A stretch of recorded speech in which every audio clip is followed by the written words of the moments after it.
नुसल्लिमु अला सय्यदिना व मौलाना मुहम्मदिन सल्लल्लाहु अलैहि वसल्लम रसूलिहिन नबिय्यिल अमीनिल मकीनिल हनीनिल करीमिर रऊफिर रहीम व अला आलिहि त्तय्यिबीन वत्ताहिरीन वल मासूमीन अजमाइन खुसूसन अला सय्यिदिना अल-गौसिल आज़म अला जद्दिही नबिय्यना व अलैहिस्सलातु वस्सलाम फ़क़द क़ाल अल्लाहु तबारक व तआला फ़िल क़ुरआनिल मजीद वल फ़ुरक़ानिल हमीद फ़अऊज़ु बिल्लाहि मिनश शैतानिर रजीम बिस्मिल्लाहिर रहमानिर रहीम इन्नमा युरिदुल्लाहु लियुज़हिबा अन्कुमुर रिज्सा अहलल बैत व युतहिरकुम तत्हीरा।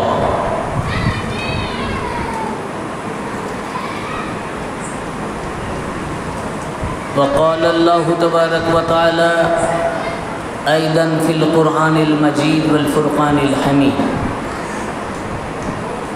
फ़अऊज़ु बिल्लाहि मिनश शैतानिर रजीम बिस्मिल्लाहिर रहमानिर रहीम वमा जअलना रु'या अल्लती अरैनाका इल्ला फ़ितनतल लिन्नास वश्शजरतल मलऊनता फ़िल क़ुरआन सदक़ल्लाहुल मौलानाल अज़ीम व सदक़ रसूलुहुन नबियुल करीम फ़अऊज़ु बिल्लाहि मिनश शैतानिर रजीम बिस्मिल्लाहिर रहमानिर रहीम इन्नल्लाहा व मलाइकतहु युसल्लूना अलन नबी या अय्युहल्लज़ीना आमनू सल्लु अलैहि व सल्लिमू तस्लीमा अल्लाहुम्मा सल्लि अला सय्यिदिना व मौलाना व नबिय्यिना व शफ़ीअना मुहम्मदिन मअदिनिल जूद वल करम व अला आलिहि व अस्हाबिहि व बारिक व सल्लिम अला सय्यिदिनल गौसिल आज़म व अला बलदिहि सय्यिदिना मुर्शिदिनल मुकर्रम। उच्च स्वरे दुरूद पाक पढ़ुन। अल्लाहुम्मा सल्लि अला सय्यिदिना व मौलाना व नबिय्यिना व शफ़ीअना मुहम्मदिन मअदिनिल जूद वल करम व अला आलिहि व अस्हाबिहि व बारिक व सल्लिम व अला सय्यिदिनल गौसिल आज़म व अला बलदिहि सय्यिदिना मुर्शिदिनल मुकर्रम। मुअज़्ज़ज़ सामीन किराम, उपस्थित समस्त आशिकान मुस्तफ़ा मुहिब्बान अहले बैत किराम ग़ुलामान हज़रत गौस आज़म खुसूसन अज़ादारान हसनैन करमैन अलैहिमुस्सलातु वस्सलाम এবং আমার সকল পীর ভাই ও পীর বোন এছাড়া এখানে উপস্থিত এবং অনলাইন লাইভ টেলিকাস্টের মাধ্যমে দূর থেকে যারা শুনছেন প্রত্যেককে জানাই আজকে 28 সফর सैयदुश शुहदा बड़ो इमाम पाक सैयदना हजरत इमाम हसन अल मुजतबा अलैहिस्सलाम पाकेर शाहादात पाकेर समवेदना एवं जानाई अस्सलामु आलैकुम व रहमतुल्लाहि व बाराकातुहु। आज के 28 सफर এই তারিখটি আমাদের সকলের পরিচিত হওয়া দরকার। এই তারিখের সাথে আমরা যেমন पहला मुहर्रम থেকে 10 तारीख पर्यन्त मुहर्रम शरीफ पालन करी। तो मुहर्रम ओटा मासेर नाम आमरा संक्षेपे मुहर्रम शरीफ बोली। तो मुहर्रम शरीफटा कि मुहर्रम पाके मुहर्रम शरीफे सैयदुश शुहदा शहीद करबला सैयदना हजरत इमाम हुसैन अलैहिस्सलाम ओनार शाहादात पाक 10ই मुहर्रम হয়েছিল। 10ই मुहर्रम उनार शाहादात पाक का सैयदना हजरत इमाम हुसैन अलैहिस्सलाम सैयदना हजरत इमाम हुसैन अलैहिस्सलाम पाकेर शाहादात पाकेर ऊपर आमरा मुहर्रम शरीफे मार्शिया करी मातम करी नौहाजारी करी रोनाजारी करी एवं मुहर्रम पाकेर मासे आमरा नतून कोनो जिनिस केनाकाटा करी ना कोनो रकम आनंद करी ना कोनो रकमेर उत्सव करी ना बिये शादीते आमरा अंशग्रहण करी ना তাই না কোনো নতুন জামা কাপড় বা কোনো জিনিস কিনি না আমরা মুহররম পাকের শোক পালন করি কার জন্য ইমাম হুসাইন আলাইহিস সালামের জন্য এটাও আমাদের জানা দরকার মুহররম পাক যখন ইমাম হুসাইন আলাইহিস সালামের শাহাদাত এই 28 সফর ওনার বড় ভাই রসুল পাকের বড় শাহজাদা সৈয়দনা ইমাম হাসান আল মুজতবা হাসান আলাইহিস সালাম, ওনার শাহাদাত পাক। মুহররম পাক আমরা যেমনভাবে পালন করি, এই 28শে সফরও ওই রকমভাবেই পালন করতে হবে।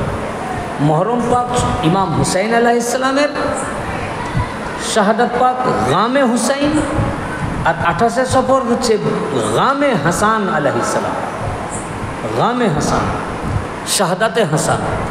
মুহররম পাকে যেমন আমরা কোনো বিয়ে শাদিতে অংশগ্রহণ করি না, নতুন কোনো জিনিস আমরা মুহররম পাকে কেনাকাটা করি না, আমরা কোনো আনন্দ করি না, ওই রকম আজকের এই 28 তারিখের রাত এবং 28 আগামী দিন বড় ইমাম পাকের শাহাদাত পাকের দিন, এই দিনে আমাদের কোনো খুশি করা যাবে না, আমরা কোনো খুশি করি না।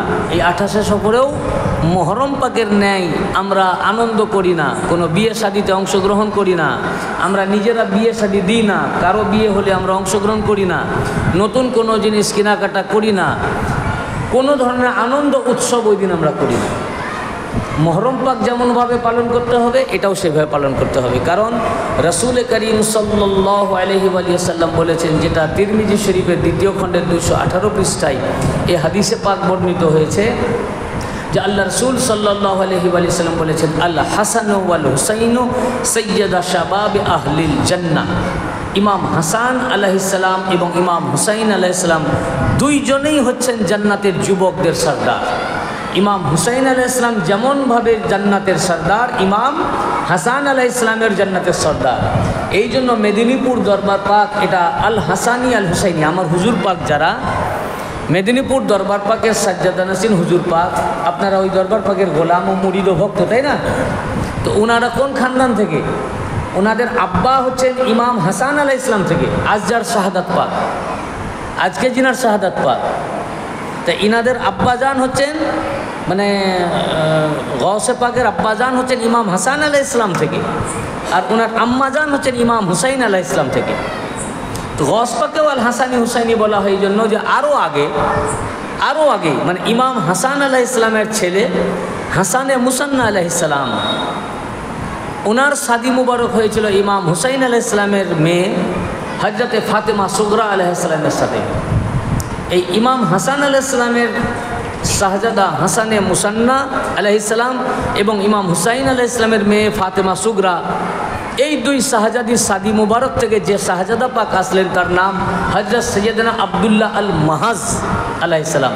ইনি হচ্ছেন গৌসে পাকের বা আমাদের হুজুর পাকের পূর্বপুরুষ। তো এই আব্দুল্লাহ আল মাহাজ আলাইহিস সালামের দাদা হচ্ছেন ইমাম হাসান আলাইহিস সালাম। হুজুর গৌস পাক বা আমাদের হুজুর পাকদের পূর্বপুরুষ সৈয়দনা আব্দুল্লাহ আল মাহাজ আলাইহিস সালামের দাদা জান হচ্ছেন ইমাম হাসান আলাইহিস সালাম, আর নানা জান হচ্ছেন ইমামে হুসাইন আলাইহিস সালাম। আব্বা জান হচ্ছেন ইমাম হাসান আলাইহিস সালামের শাহজাদা, আম্মা জান হচ্ছেন ইমাম হুসাইন আলাইহিস সালামের শাহজাদি। ওই উনি হলেন আল হাসানি আল হুসাইনি। তখন থেকে হাসানি হুসাইনি আওলাদ জারি হলো। এই জন্য আমাদের মেদিনীপুর দরবার পাক হুজুর গৌসে পাক তথা মেদিনীপুর দরবার পাককে বলা হয় নজিবুত তারাফাইন। নজিবুত তারাফাইন মানে দুই তরফ থেকে এনারা পাক ও পবিত্র। আল হাসানি আল হুসাইনি, যেহেতু ইনারা আল হাসানি হুসাইনি, এই জন্য এই দরবারে দুই শাহজাদা পাকেরই শাহাদাত পাক পালন করা হয়। অনেকে জানেন না মুহররম পাক যেহেতু ইমাম হুসাইন আলাইহিস সালামের শাহাদাত পাকটাকে বলা হয়। আমি এর আগে আমার খেয়াল আছে কয়েক বছর আগে এই মসজিদ পাকেই বৃষ্টির কারণে ওয়াজ হয়েছিল, তো সেই বছর আমি এই বক্তব্যটা দিয়েছিলাম শাহাদাতে সিররি এবং শাহাদাতে জেহরি। আপনাদের মনে আছে কিনা জানেন না, আমার খেয়াল আছে। ইমাম হাসান আলাইহিস সালামকে আল্লাহ পাক দুনিয়াতে পাঠিয়েছেন শাহাদাতে সিররির জন্য, রসুল পাককে শাহাদাতে সিররির মর্যাদা দেওয়ার জন্য। আর ইমাম হুসাইন আলাইহিস সালামকে আল্লাহ পাক দুনিয়ায় পাঠিয়েছেন রসুল পাককে শাহাদাতে জেহরির মর্যাদা দেওয়ার জন্য। তো ইমাম হুসাইন আলাইহিস সালামের শাহাদাত পাককে বলা হয় শাহাদাতে জেহরি, প্রকাশ্য শাহাদাত। আর ইমাম হাসান আলাইহিস সালামের শাহাদাতকে বলা হয় শাহাদাতে সিররি, গোপন শাহাদাত। এটার উপরে আমার বিস্তারিত ওয়াজ আছে, ইউটিউবেও আছে, এখানেও বলেছি কয়েক বছর, হয়তো 8-10 বছর আগে হতে পারে, আমার খেয়াল নাই একদম অ্যাকুরেট টাইম। তবে পরে যদি আবার হয় আমি আবার আপনাদের সামনে সেটা বলবো, জেহরি কাকে বলে, সিররি কাকে বলে, ওটা আজকে আমার বিষয় নয়। তো যেহেতু ইমাম হুসাইন আলাইহিস সালামের শাহাদাত পাককে শাহাদাতে জেহরি বলা হয়, প্রকাশ্য শাহাদাত, শাহাদাতে জেহরি মানে, এই জন্য আমাদের সমস্ত খানকা পাকে মুহররম পাক খুব প্রকাশ্যভাবে হয়। সমস্ত খানকা পাকে, ভারত ও বাংলাদেশের যত খানকায় কাদেরিয়া, রাজ্জাকিয়া, মুস্তারশিদিয়া খানকা পাক রয়েছে, সকল খানকা পাকে মুহররম পাকের মার্সিয়া পাক ও নওহা পাক এবং মুহররম পাক প্রকাশ্যভাবে পালন করা হয় এবং খুব বড় আকারে পালন করা হয়। আর ইমাম হাসান আলাইহিস সালামের শাহাদাত পাক যেহেতু শাহাদাতে সিররি, এটাও পালন করা হয় কিন্তু একটু গোপনীয়তার সাথে, এতটা প্রকাশ্যভাবে হয় না। এই জন্য অনেকের এটা দৃষ্টিগোচর হয় না, অনেকে বুঝতে পারেন না, কিন্তু এখন অনলাইনের জামানা, এখন সবারই জানা উচিত।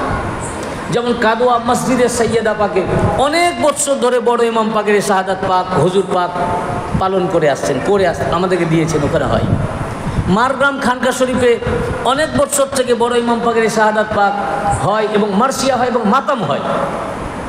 এবং কাদোয়াতে মসজিদে সৈয়দা পাক এবং ইমামবাড়া পাকে আমি এই জন্য বলছি যে অনেকে হয়তো বলেন, আমার কানে এসেছে যে এনারা ইমাম হুসাইন আলাইহিস সালামের মাতম করে, তো ইমাম হাসানের করে না কেন?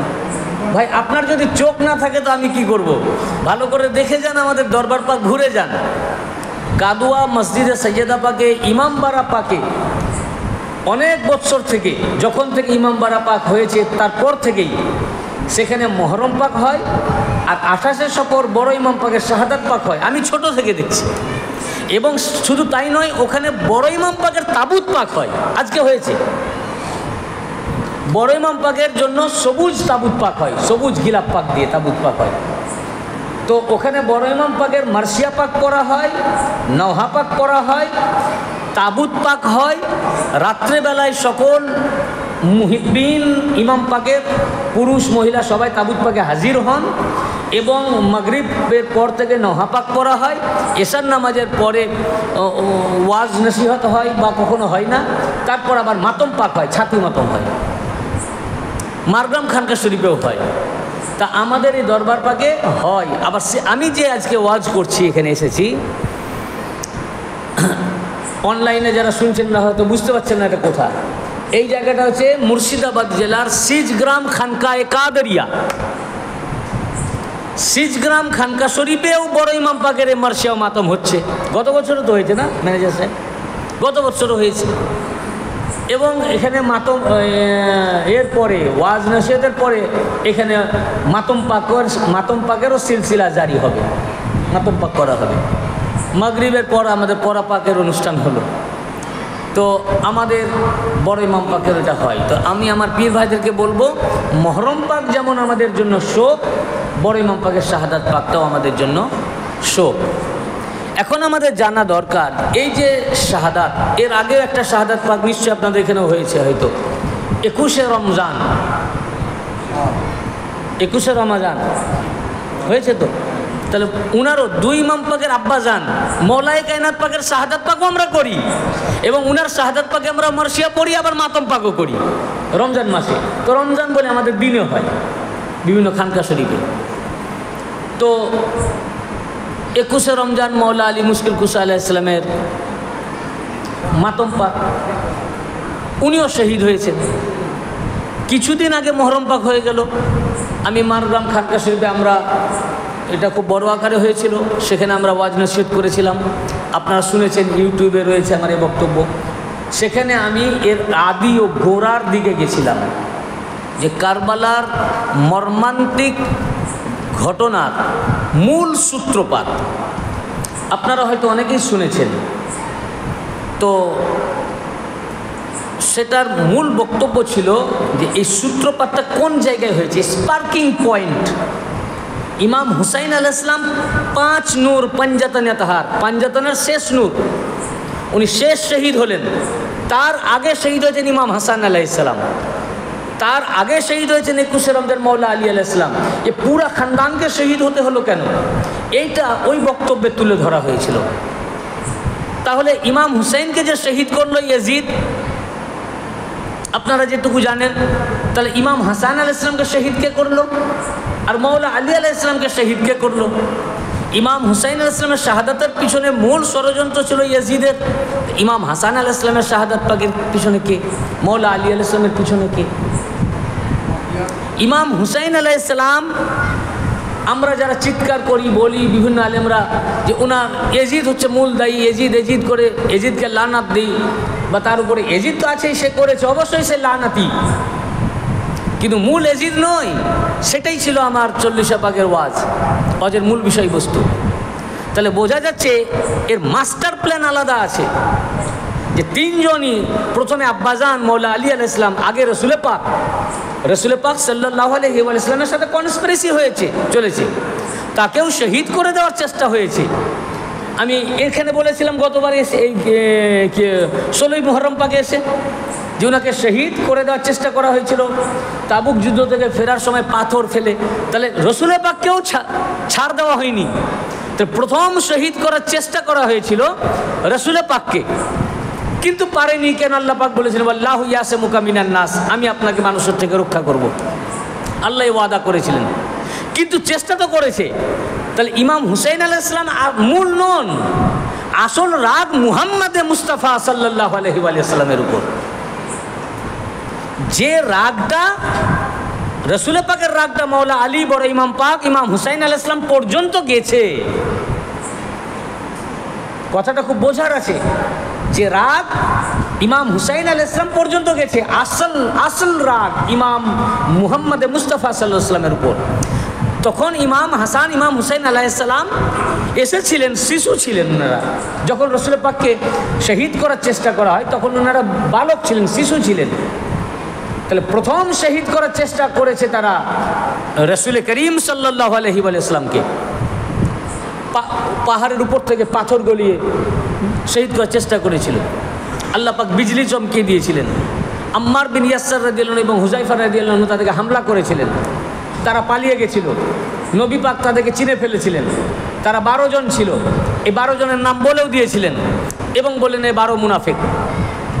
আমি খুব সংক্ষেপে বলতে চাচ্ছি, বক্তব্য 1 থেকে 1.5 ঘন্টায় কমপ্লিট করব, পুরো বলতে গেলে তো 4 ঘন্টা তো শেষ হবে না।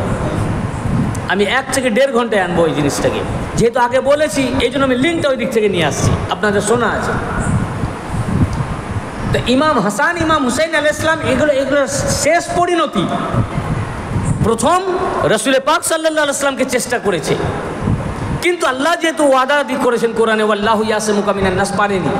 কিন্তু বিষ দিয়েছিল তাকে খাইবারে বিষ দেওয়া হয়েছিল। জাইনাব বলে এক ইহুদি, সেই বিষ খাওয়ার পরে হুজুর সাল্লাল্লাহু আলাইহি ওয়াসাল্লাম অসুস্থ হয়ে পড়েন এবং প্রত্যেক বছর ওই টাইমে বিষের আসার করতো হুজুরের, রসুল পাক সাল্লাল্লাহু আলাইহি ওয়াসাল্লাম, এবং ওই আসার থেকেই হুজুর সাল্লাল্লাহু আলাইহি ওয়াসাল্লাম দুনিয়া থেকে পর্দা নিয়েছিলেন।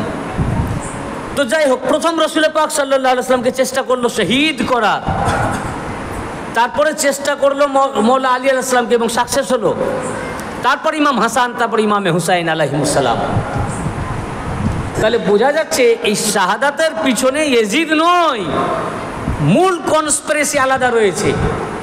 এই কনস্পিরেসির উপরে জাহেরি কনস্পিরেসি আপনারা বুঝতে পেরেছেন এই সিজগ্রামের আর বক্তব্যের মধ্যে, জাহেরি কনস্পিরেসি কোথা থেকে হয়েছে, আর বাতেনি কনস্পিরেসি সেটা আমি মারগানের চেহলম পাকে 40 পাকে বলেছি, যে এই রাগ কিসের, এর স্পার্কিং পয়েন্টটা কোন জায়গায়। একটা মানুষের প্রতি যদি রাগ থাকে, ধরুন আমার উপরে আপনার রাগ আছে, তো খুব রাগ হলে আমার সাথে কথা বন্ধ করে দেবেন, ঝগড়াঝাটি হবে, বললেন চিরকালের জন্য এর সাথে আমার সম্পর্ক নাই। তারপরেও যদি রাগ আরও অতিরিক্ত হয় তখন আপনি কি করবেন, আমার উপরে হামলা করবেন। রাগটা এত চরম জায়গায় পৌঁছে গেছে, যখন আপনার রাগ আমার প্রতি যদি আপনার ক্লাইম্যাক্সে চলে যায়, টপ একদম ক্লাইম্যাক্সে, তখন আর নিজেকে কন্ট্রোল না করতে পেরে হত্যা করে দিলেন, খুন করে দিলেন, এটাই শেষ, তাই তো? এরপরে তো আর কিছু নাই। যখন আপনার রাগ ক্লাইম্যাক্সে চলে গেল, তখন আপনি রাগের নিজেকে কন্ট্রোল করতে না পেরে ছুরি দ্বারাই হোক, বন্দুক দিয়ে হোক, আপনি করে দিলেন। এমনও লোক আছে যে খুন করার পর আবার আফসোসও করে, যা এটা না করলেও হতো, আমি নিজেকে কন্ট্রোল করতে পারিনি। আবার অনেকে আছে যে আমি ঠিক করেছি, কিন্তু তাকে খুন করলো, হত্যা করলো, রাগ মিটে গেল, আর তো কিছু নাই। সে বললো আমি প্রতিশোধ নিয়ে নিয়েছি, এরপর তো কিছু নাই। কিন্তু ইমাম পাকদের প্রতি রাগ, রসুল পাকের প্রতি রাগ, মৌলা আলীর প্রতি রাগ, ইমাম হাসান আলাইহিস সালামের প্রতি রাগ, ইমাম হুসাইন আলাইহিস সালামের প্রতি রাগ, রাগটা কোন জায়গায়? যে শুধু শহীদ করে ক্ষান্ত হচ্ছে না, ওনাকে শহীদ করে দিল, বাস এবারে ওনার সর মুবারক এজিদ চেয়েছে, মাথাটা নিয়ে যাবে পুরস্কারের জন্য, মিটে গেল। কিন্তু শহীদ করেও রাগ মিটছে না। ৭২ জনের দেহ মুবারক থেকে মাথাকে কেটেছে, একজনের মাথা পায়নি, ইমাম আলী আসগার আলাইহিস সালামের। তো খুঁজছে যে ৭১টা হলো কেন, তাহলে আর একটা কোথায় গেল? তো বালিতে বর্ষা দিয়ে খোঁচাতে লাগলো, খোঁচাতে খোঁচাতে এক জায়গায় ওনার আলী আসগার আলাইহিস সালামের দেহ মুবারক পোঁতা ছিল, তখন আঘাত লাগলো, রক্ত বেরিয়ে আসলো এবং দেহ মুবারক বেরিয়ে আসলো। তখন ওই 6 মাসের শিশু আলী আসগার আলাইহিস সালামের দেহ থেকেও মাথা কেটে নিয়েছে। কি রাগ! শুধু তাই নয়, কত রাগ যে ৭২ জনকে শহীদ করার পর, দেহ মুবারক থেকে মাথা বিচ্ছিন্ন করার পর, এরপরেও রাগ মিটছে না। এখন তারা ওনার দেহ মুবারকের উপর দিয়ে ঘোড়া দৌড়িয়ে দেহকে মাটির সাথে মিশিয়ে দিচ্ছে। চিন্তা করুন রাগটা কোন জায়গায়, রাগটা কোন জায়গায়। তারপরেও রাগ মিটছে না, তারপরেও রাগ মিটছে না। তখন কি করলো? আহলিয়া পাকদের উপর হামলা করলো, তাঁবুতে হামলা করলো। তাঁবুতে মহিলারা আছেন, আহলিয়া পাকগণ আছেন। বাচ্চা সাকিনা আলাইহিস সালামকে সামনে পেয়ে তার কান থেকে বালিটা খুলে নেওয়ারও তাদের টাইম নাই, ছিঁড়ে নিল এবং তাঁবুতে আগুন জ্বালিয়ে দিল। এই রাগটা কিসের?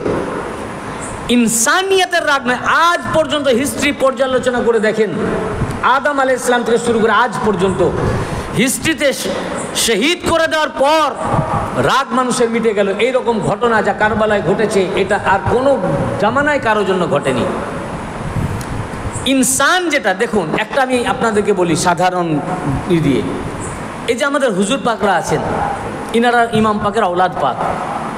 আমি আপনাদের দিয়ে প্র্যাকটিক্যালভাবে বলি, আপনি অনেক কিছু ভাবেন যে আমি যাবো হুজুর পাককে বলবো, আরজি করবো বা অনেক কিছু বলবো, কিন্তু হুজুর পাকের কাছে সামনে যখন যান তখন আপনি আত্মহারা হয়ে যান এবং ওনাদেরকে দেখেই সব ভুলে যান। চেহারা পাক এমনই নূর, ওনাদেরকে মানুষ যে চেনে না, দেখলেই চিনে যাবে ইনিকে। অনেক হিন্দু ভাই আমার বড় হুজুর পাক সৈয়দনা শের শাহ রশিদ আলী আল কাদরি আল হাসানি আল হুসাইনি আল বাগদাদি আলাইহিস সালাম, উনাকে দেখে ঈমান নিয়ে এসেছে। ইনাদের দরবার পাকে বহু হিন্দু ভাইরা আসেন এবং দোয়া নিয়ে যান। এবং এমন ধরুন এখানে যে হুজুর পাক এসেছিলেন, হাজার হাজার লোক হয়েছিল শেষ গ্রামে। ধরুন আপনাকে রতন ভাইকে একজন বললো যে আপনাদের এখানে উনি আসেন, উনি শুনেছি ওনারা হেলেবেত, আমাকে আপনি নিয়ে যাবেন এবং আমাকে চিনিয়ে দিবেন উনি কোনটা। রতন ভাই সাথে করে নিয়ে আসলো কুলি থেকে। এখন হুজুর পাক যেই বেরিয়েছেন খানকা শরীফের বাইরে, রতন ভাইও আত্মহারা হয়ে গেছে, ওনাকে আর বলতে খেয়াল নাই। ওনাকে যে পরিচয় করে দেবেন যিনি হুজুর পাক, উনি তো একাই বার হননি, ওনার সাথে খাদেমরাও তো বেরিয়েছে। আবার ওনার সাথে খাদেমরাও অনেক দেখতে সুন্দর খাদেমও আছে, ফর্সাওয়ালা, বুঝেছেন না? এখন সমস্ত পীর ভাই তো এখন বেহুশ হয়ে গেছেন ওনাকে দেখার জন্য। হুজুর পাক যখন জিয়ারত দিয়ে আবার ঘরে ঢুকে গেলেন, রতন ভাইয়ের খেয়াল হয়ে গেল, যা ওনাকে তো দেখানোই হলো না, তো চিনতেই পারলো না যে কোনটা হুজুর পাক। তো তাকে বললো যে ভাই আপনাকে তো দেখানো হলো না। হ্যাঁ, আমি খেয়াল ছিল না। উনি বললেন দেখাবার দরকার নাই ভাই, আমি তো চিনে ফেলেছি। হুজুর পাক যদি 10,000 লোকের মাঝেও আসেন, তাকে চেনাবার দরকার নাই যে ইনি হুজুর পাক, দেখেই মানুষ বুঝে যাবে যে ইনি হচ্ছেন নবীজির আহলে বাইত। ওনার চেহারা পাক এমন নুরানি চেহারা, ঠিক কিনা বলুন? রওশন চেহারা, পরিচয় করাবার দরকার হবে না যে ইনি হচ্ছেন আহলে বাইত পাক বা ইনি হুজুর পাক। উনাদের রওশন নুরানি চেহারা পাক। যদি অপরিচিত লোকও আসে, দেখেই বুঝে যাবেন যে ইনি হচ্ছেন হুজুর পাক বা ইনি নবীজির আহলে বাইত। এবং এখন আমার কথা হলো যে একজন হিন্দু হোক, খ্রিস্টান হোক, মুসলিম হোক, যে হুজুর পাকদেরকে দেখে চিনে ফেলে, আল্লাহ রসুল সাল্লাল্লাহু আলাইহি ওয়াসাল্লামকে ইহুদি আকেব মোবাহেলা করতে আসলো, নবীজির বিরুদ্ধে মোবাহেলা করতে আসলো, আল্লাহ কোরআন পাকে সূরা আলে ইমরান আয়াত নাজিল হয়েছে না? আল্লাহ পাক বলেন নাদু আবনানা ওয়া আবনাকুম ওয়া নিসাআনা ওয়া নিসাআকুম, আপনি ওদেরকে বলুন আমি আমার পুত্রদেরকে ডাকছি, তোমাদের পুত্রদেরকে ডাকো, আমার মহিলাদেরকে ডাকছি, তোমরা তোমাদের মহিলাদেরকে ডাকো, আমি আমার জানকে নিয়ে যাচ্ছি, তোমাদের জানকে আনো।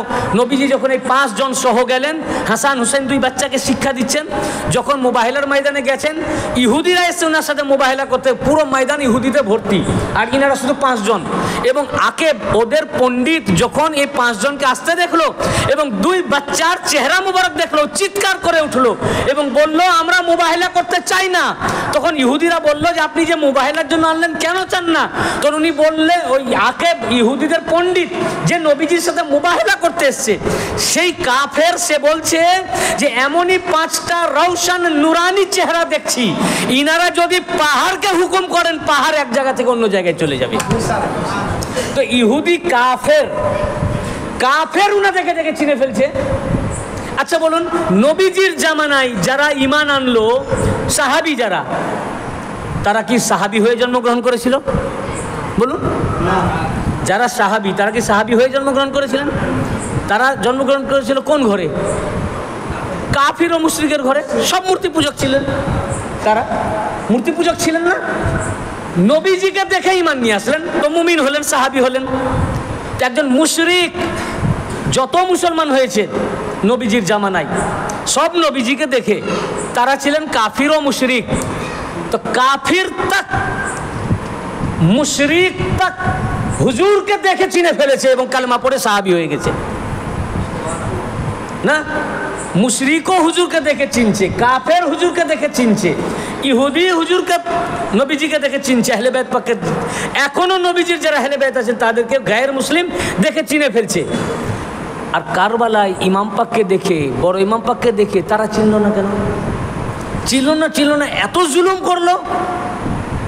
জানাজা পাকের উপর ঘোড়া দৌড়িয়ে দিল এবং ঘোড়া যখন যাচ্ছে তখন এই জিসি মাথার মরমর করে ভেঙে যাওয়ার আওয়াজ হচ্ছে, তাঁবুতে আগুন লাগিয়ে দিচ্ছে। এ ঘটনা প্রমাণ করে ইনারা এমন নুরানি হাস্তি যে ইনাদেরকে কাফের দেখলেও চিনতে পারে ইনারা নূর। যেমন আকেব চিনেছিলেন ইহুদিদের পণ্ডিত, বুঝেছেন না? মুশরিক ইনাদেরকে দেখে চিনে ফেলে, যেভাবে নবীজির জামানায় মুশরিকরাই কলমা পড়ে মুসলমান হলো, সাহাবী হলো। কাফেরও চিনতে পারে, মুসলমানও চিনতে পারে। তো যদি এই ইয়াজিদ, মুয়াবিয়া, হিন্দা, আবু সুফিয়ান এরা শুধু কাফির ও মুশরিক হতো, এনাদেরকে চিনতো, জুলমের ক্লাইম্যাক্সে পৌঁছাতো না। এরা কাফির মুশরিক তো আছেই, এরা ইনসানিয়াতেরই বাইরে, এরা ইবলিসি নুতফা থেকে এসেছে, এই জন্য এদের ইবলিসি নুতফা থেকে পয়দা হয়েছে। এই কারণে এদের মধ্যে ইনসানিয়াতের, মনুষ্যত্বের বিন্দু মাত্র এদের মধ্যে ছিল না, যার কারণে এরা চিনতে পারেনি। আজ পর্যন্ত যারা যারা দুশমনে আহলে বাইত সব ইবলিসি নুতফা থেকে, আজ পর্যন্ত যারা চিনতে পারছে না। তো এই যে ইমাম পাকের প্রতি যে রাগ, যেটা আপনারা যদি এটা ডিটেলে জানতে চান, 40 পাকে আমি বক্তব্য দিয়েছিলাম, ওটা শুনবেন, 3.5 ঘন্টার বক্তব্য রয়েছে। এই রাগটা স্পার্কিং পয়েন্ট যখন আদম আলাইহিস সালামকে আল্লাহ পাক তৈরি করলেন। আদম আলাইহিস সালামকে তৈরি করার পর যখন নূরে মুহাম্মাদিকে প্রবেশ করালেন এবং বললেন ফেরেশতাদেরকে যে আমি মাটির বাসার তৈরি করব, সূরা সাদের মধ্যে ইন্নী খালিকুম বাশারাম মিন তিন, আমি যখন মাটির বাসার তৈরি করব এবং তাকে সুষম করে নেব, ঠিকঠাক করে নিব, তখনও সেজদা করতে হবে না। অনেক বছর ধরে এই মাটির খাকা পড়েছিল, তার নাম আদম, সাজদার হুকুম হয়নি, অনেক বছর ছিল। তাকে শুষ্ক করলেন, বিশুষ্ক করলেন, ঠনঠনে করলেন, পচা মাটি থেকে তৈরি করেছিলেন, দুর্গন্ধময়। এরপর নাফাকতু ফীহি মির রূহি, অতঃপর যখন আমার রূহ থেকে ফুঁক দিব, মানে নূরে মুহাম্মাদিকে প্রবেশ করাবো, ওয়া কাউলাহু সাজিদিন, তখন তোমরা একযোগে সাজদায় পড়ে যাও। মানে সাজদাটা নূরে মুহাম্মাদির জন্য ছিল। এর আমি ডিটেল ব্যাখ্যা দিয়েছি, আপনারা ওই ভিডিও থেকে দেখে নেবেন। ওই সাজদাটা যে শুধু পাঞ্জাতন পাক, আলিন, কোরআন পাকে আছে, আলিন শব্দ রয়েছে। ওজন সাজদা করলো না সূরা সাদের মধ্যে, যে তোকে কি কে বারণ করলো, মা মানা আকা আনতাস জুদা লিমা খালাকতু বিয়াদাইয়া, তোকে কিসে নিষেধ করলো সাজদা করতে, যেখানে আমি একে আমার দুই হাত দিয়ে তৈরি করেছি? তো ইবলিস বলল আনা খায়রুম মিনহু, আমি তার চেয়ে বড়। খালাকতানি মিন নার ওয়া খালাকতাহু মিন তিন, আল্লাহ তুমি আমাকে আগুন থেকে তৈরি করেছো আর আমরাই তাকে বানালাম মাটি থেকে, তুমি তাকে মাটি থেকে তৈরি করেছো। আমাকে আগুন থেকে তৈরি করেছো আর তার আমাকে আর আদমকে তৈরি করেছো মাটি থেকে। তো বললো আনা খায়রুম মিনহু, আনা লফজটা শুনবেন, আনা খায়র, আমি উত্তম, মিনহু ওর থেকে আমি বড়, বেহতার। জবাবে আল্লাহ বললেন আস্তাকবারতা আম কুনতা মিনাল আলিন, তুই কি নিজেকে উঁচু মর্যাদাশীলদের ভিতর থেকে মনে করছিস? তাহলে আলিন, এটা আলি, আলি এর মাদ্দা, এর রুট, এর মাসদার হচ্ছে আলী, আইন লাম ইয়া। এই আলী এর ইসমে ফাইল ওয়াহিদ আলী, ইসমে ফাইল মানে হচ্ছে কর্তা, সাবজেক্ট, সাবজেক্ট ইংলিশে বলে কর্তা, বাংলায়, আরবিতে ফাইল, এক বচন, উঁচু হোনেওয়ালা। আর তার বহু বচন আলিন, বুলন্দ হোনেওয়ালো। ইবলিস বলল আমি তার থেকে, আদমকে উদ্দেশ্য করে বলছে যে আদমের ভিতরে নূরে মোহাম্মদী আছে, তার জন্য সেজদা করতে বলেছেন। তা আদম বলল যে আমি তার থেকে উত্তম, মানে আদমের চেয়ে উত্তম। ইবলিস বলল যে আমি আদমের চেয়ে উত্তম। আল্লাহ বলছেন তাহলে তুই নিজেকে উঁচু মর্যাদাশীলদের চেয়ে, মর্যাদাশীলদের ভিতর থেকে ভাবছিস? আরে ভাই, তখন তো পহেলা আদম তৈরি হলো একটাই মানুষ, তা আর মানুষ কই? 2 নম্বর পয়েন্ট, তখন তো একজন উনি, আর আল্লাহ পাক বহু বচন ব্যবহার করছেন। 3 নম্বর, সে বলছে আমি আদমের চেয়ে উত্তম, আর আল্লাহ পাক বলছেন তাহলে তুই তাদের সমান মনে করছিস? তার মানে এমন কেউ রয়েছেন যারা আদমের চেয়ে উত্তম বলা ওই তাদের সমান মনে করা। তার মানে এমন উঁচু মর্যাদাশীল ব্যক্তিগণ রয়েছেন যারা আদম সে বেহতার, আর আদমের চাইতে উঁচু বলা, বেহতার বলা মানে তাদের ভিতর থেকে মনে করা। এই আলিম কারা, এটার আমি ব্যাখ্যা দিয়েছিলাম। এক কথায় আজকে বলি, এটা আমার আজকে সাবজেক্ট নয়, ডিটেল জানতে হলে শুধু আলিমের উপরে 1.5 ঘন্টা একটা ওয়াজ আছে, ঢাকা খানকা শরীফে বলেছি, মারগ্রাম খানকা শরীফেও আমি মহরম পাকের বক্তব্যে দিয়েছি। এখানে এক কথায় জেনে রাখুন, এই আলিম পাক পঞ্জাতে নাতাহাত মুহাম্মদ আলী, ফাতেমা, হাসান, হুসাইন, আদম আলাইহিস সালামকে আল্লাহ পাক দেখিয়েছিলেন আরশে মুআল্লার চূড়ায় এই 5টা মুখমণ্ডল চেহারা মুবারককে। এই আলিম, এই 5 জনকেই সেজদা করতে বলা হয়েছে। এই 5 জনের মধ্যে মৌলা আলী আর রসুল পাকের নূর আদম আলাইহিস সালামের সুলবে ছিল, এই 2 জনকে সেজদা করতে বলা হয়েছিল। তো বললেন যে তাদের ভিতর থেকে তুই নিজেকে মনে করছিস, বুঝতে পেরেছেন না? এই পাঞ্জাতন পাককে মানে এই আলী ও মুহাম্মদ ও আলীকে সেজদা করতে বলা হয়েছিল। এই যখনই সেজদা করলো না এবং বললো আমি তার চেয়ে বড়, আল্লাহ পাক বলেন ফাখরুজ মিনহা, তুই দূর হ। আদম, ইবলিস দেখলো যে আমি এত উঁচু, এত আমার মানে মানে আমি ইবাদত করনেওয়ালা, আমি জিন, আমি ফেরেশতা নই, আমি ফেরেশতাদেরকে অতিক্রম করে চলে গেছি, ইবাদত করতে করতে ফেরেশতাদেরকে অতিক্রম করে চলে গেছি, যার কারণে আমার ইবাদত ফেরেশতার চাইতেও বেশি। এই কারণে আল্লাহ পাক আমাকে মুআল্লিমুল মালায়েকা বানিয়ে দিলেন, ফেরেশতাদের টিচার। আমার সেজদাকে যদি জমিনে বিছানো হয় তো একটা সূচ রাখারও জায়গা থাকবে না, এত আমি আল্লাহকে সেজদা করেছি। এবং তার জবাবটা দেখুন, হে আল্লাহ আমি তুমি ছাড়া কাউকে সেজদা করব না। আল্লাহর খুশি হওয়ার কথা ছিল। আমি যদি বলি সিজগামের মধ্যে মুস্তাক ভাই আমি আপনি ছাড়া আপনার মতো আমি কাউকে ভালোবাসি না, আমি যদি বলি মুস্তাক ভাই আমি সবাইকেই ভালোবাসি, কিন্তু আপনার মতো আমি কাউকে ভালোবাসি না, মুস্তাক ভাই আমার প্রতি বেজার হবে না, খুশি হবেন? বলেন খুশি হবে না? যে অলিউল্লাহ তো ভালোবাসে সবাইকে, কিন্তু আমাকে টপ সবচেয়ে ভালোবাসে, ওনার তো খুশি হওয়ার কথা। তো আল্লাহর তো খুশি হওয়ার কথা ছিল। ইবলিস বলে আল্লাহ তুমি ছাড়া আমি কারো সাজদা করবো না, তুমি ছাড়া আমি কাউকে মানি না। খুশি তো দূরের কথা, আল্লাহ পাক বলেন ফাখরুজ মিনহা, তুই বেরিয়ে যা। আমার নূর থেকে তৈরি আলী ও মুহাম্মদ সাল্লাল্লাহু আলাইহি ওয়াসাল্লাম, এই দুজনের নূরকে রাখা হয়েছিল আদমের সুলবে। ইনাদের সাজদাকে তুই ইনকার করলি, আমার নূর থেকে তুই বেরিয়ে যা।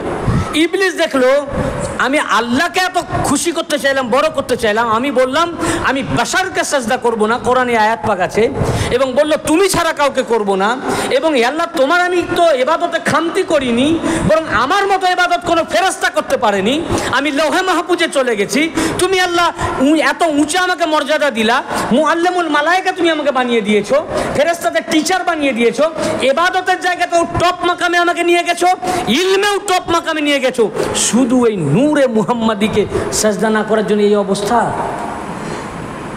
ধরুন আপনার চাকরি যদি কারো কারণে চলে যায় কি হবে?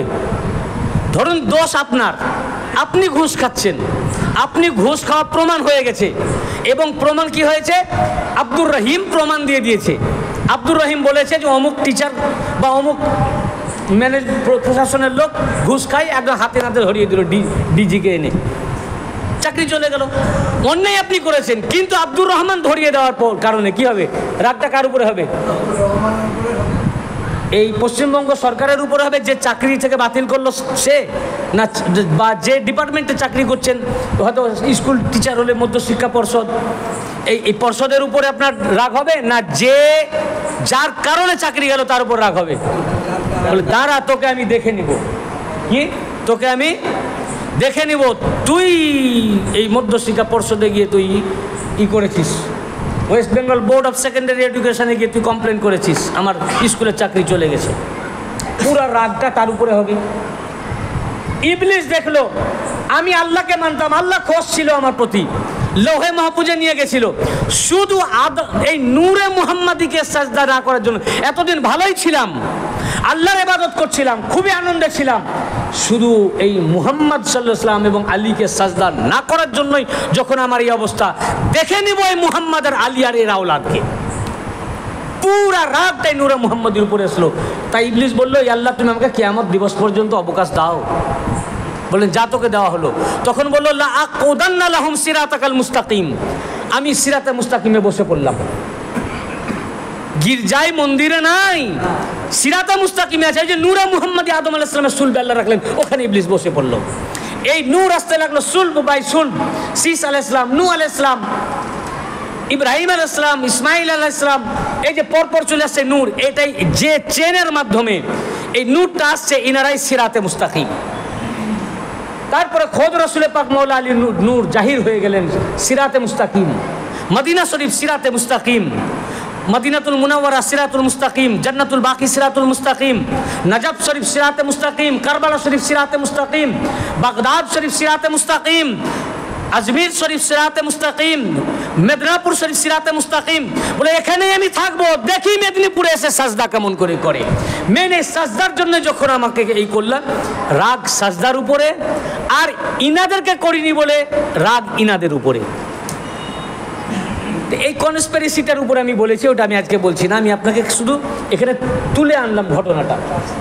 ইবলিস এই পরপর ইনাদের ক্ষতি করার চেষ্টা করতে থাকলো, এবং মানুষের মধ্যে ও ঢুকতে লাগলো। বললো তো কোরআন পাকে আয়াত পাক আছে যে আমি সামনে দিয়ে ঢুকবো, পিছন দিয়ে ঢুকবো, ডান দিক দিয়ে ঢুকবো, বাম দিক দিয়ে ঢুকবো, এবং তাদেরকে গুমরাহ করবো। এবং বললো বেশিরভাগকে তুমি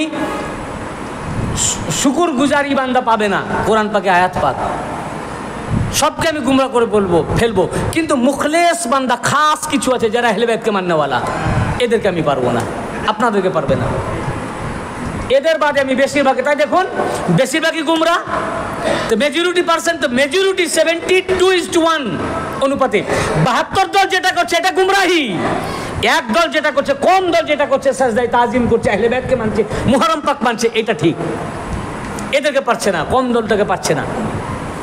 তো পুরা রাগটা এনাদের উপরে আসলো, মওলাই কায়নাত পাককেও। এবং আল্লাহ পাক তখন বললো যা তোর উপরে লানাত, তোর উপরে আমার লানাত কিয়ামত দিবস পর্যন্ত, লানাতি ইলা ইয়াউমিদ্দিন,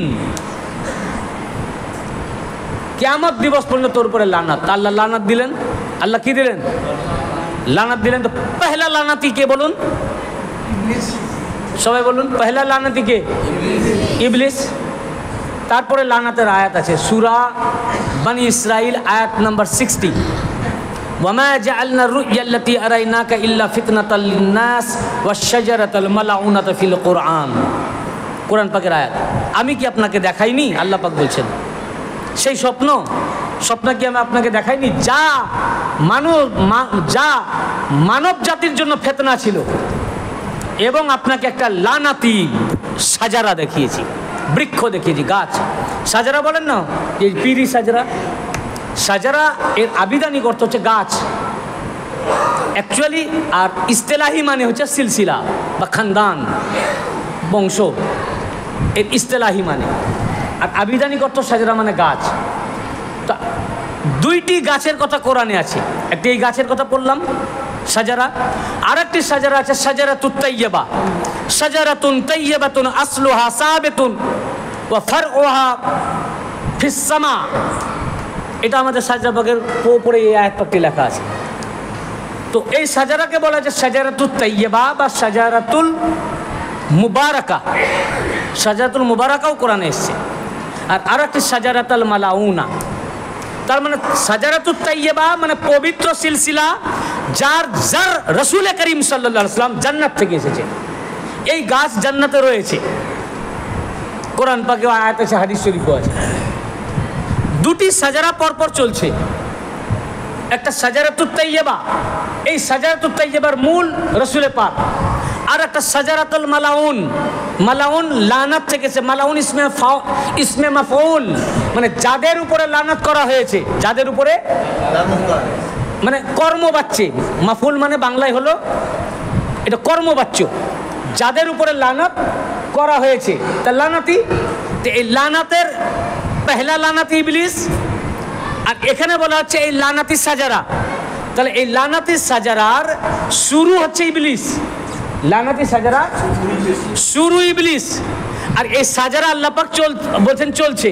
ও সাজারাতুল মালাউনা, আপনাকে কি এই বৃক্ষ দেখাইনি, এই সাজারা দেখাইনি, যে সাজারার জার হচ্ছে ইবলিস জাহান্নাম থেকে।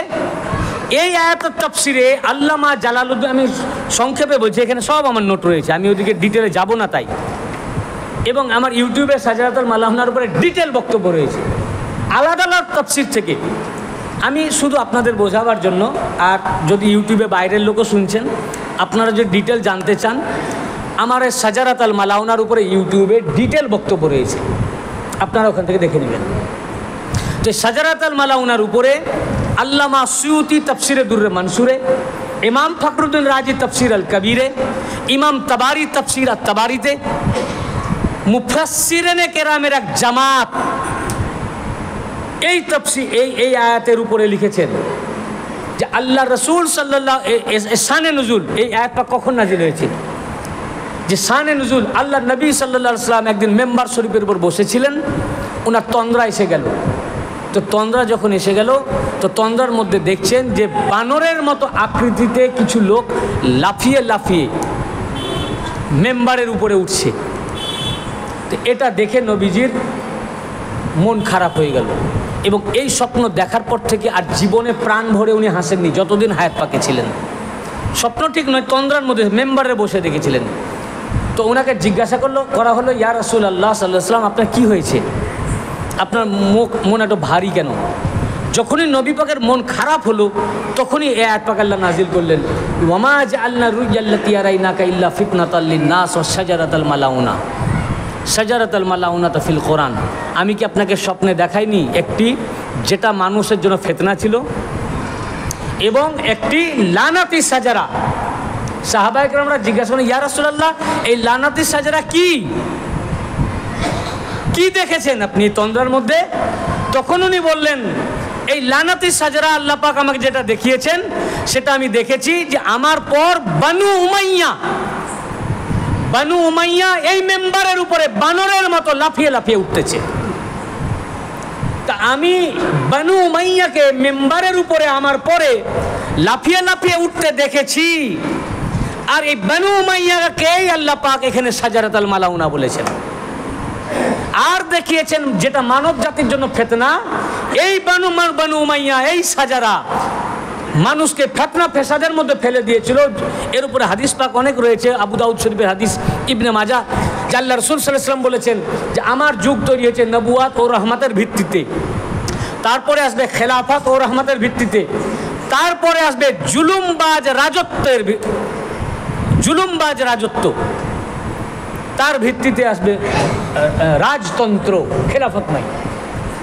খেলাফত ও রহমতের পরে আসবে জুলুমবাজ রাজতন্ত্র। আল্লাহ রাসূল সাল্লাল্লাহু আলাইহি ওয়াসাল্লাম মুসলিম শরীফের হাদিসে পাক, আবু দাউদ শরীফের হাদিসে পাক। তো এটা মানুষের উপর অত্যাচার করবে, জুলুম করবে, সাহাবায়ে কেরামদেরকে ধরে ধরে খুন করবে, হত্যা করবে, এরকম করবে। তো এর জন্য আল্লাহ পাক বললেন ফিতনা এবং শাজারাতুল মালাউনা। এখন আল্লাহর রাসূল সাল্লাল্লাহু আলাইহি ওয়াসাল্লাম স্বপ্নে দেখলেন বনু উমাইয়াকে। বনু উমাইয়া মানে উমাইয়া, হারব, আবু সুফিয়ান, মুয়াবিয়া, হিন্দা, ইয়াজিদ, এই ফ্যামিলিকে, মারওয়ান, এই ফ্যামিলিকে বনু উমাইয়া বলা হয়। তাহলে এদেরকে দেখেছেন। আর বাস্তবেও আপনারা জানেন হিস্ট্রিতে এরা ওনার পরে মেম্বারে উঠেছিল দাঁড়িয়ে। আর এদেরকে বললেন শাজারাত, আল্লাহ পাক বললেন শাজারাতুল মালাউনা, লানাতি শাজারা। আমি আপনাকে দেখিয়েছি। আর সূরা সদের মধ্যে বললেন যে এই শাজারাতুল মালাউনার পহলা লানাতি ইবলিস। তাহলে মারওয়ান, এই বনু উমাইয়া প্রথম লানাত আল্লাহ ইবলিসের উপরে করেছেন। আর ইবলিস থেকে যে শাজারা চলছে, সিলসিলা চলছে, এটা বনু উমাইয়ার সিলসিলা। এই সিলসিলার উপরে আল্লাহ লানাত করেছেন। এটা লানাতি শাজারা।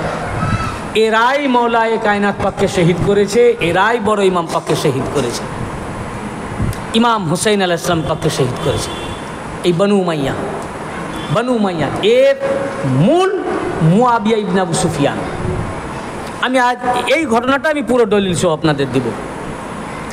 ইমাম হাসান মৌলা আলী আলাইহিস সালাম যখন শহীদ হলেন, শাহাদাত পাকের পর কেউ কেউ বলেছেন ওই দিন, আর কেউ কোনো মুআররিখ রিওয়ায়াত করেছেন তার দুদিন পর। সমস্ত মদিনাবাসী, মক্কাবাসী এবং কুফাবাসী ইমাম হাসান আলাইহিস সালামের হাতে বায়াত নিল। এবং ইবনে জাওজি তার সিবতে ইবনে জাওজি তার তাজকিরাতুল খাওয়াসের মধ্যে, ইবনে সাদ তার তাবাকাতের মধ্যে, ইমাম মাসউদি তার মুরুজুজ জাহাব তারিখে মাসুদের মধ্যে, तमाम মুআররিখিনে কেরাম বর্ণনা করেছেন যে ইরাকি কুফি 40,000 কুফি যারা মৌলা আলীর কাছে বায়াত গ্রহণ করেছিল, সিফিনের যুদ্ধে গেছিল, এই 40,000 ইমাম হাসান আলাইহিস সালামের হাতে বায়াত নিল। প্রেক্ষাপটটা শুনুন ইমাম পাককে শহীদ করার। আর মুল্লারা বলে না যে বড় ইমাম পাক সন্ধি করেছিলেন মুআবিয়ার সাথে। পুরো প্রেক্ষাপটটা শুনুন। 40,000 কুফি বড় ইমাম পাকের হাতে বায়াত নিল এই কথার ভিত্তিতে যে আপনি যার সাথে যুদ্ধ করবেন আমরা তার সাথে যুদ্ধ করব, আপনি যার সাথে সুলহ করবেন আমরা তার সাথে সুলহ করব। এরপর বড় ইমাম পাক, আমি ঘটনাটা শর্টে নিয়ে আসবো। এগুলো আপনারা যে তারিখের কিতাব, এগুলো উর্দুও হয়ে গেছে কিন্তু এখন যারা উর্দু পড়তে জানেন, যেমন তাজকিরাতুল খাওয়াসুল উম্মাহ সিবতে ইবনে জাওজির কিতাব, এটা উর্দু হয়ে গেছে। এটা আমি পিডিএফও পেয়ে গেছি। আমি মূল কিতাব আমি পাইনি, বই আমার কাছে নাই, পিডিএফ আমি ডাউনলোড করে সেদিন পেলাম, কিন্তু মূল আর অ্যারাবিক।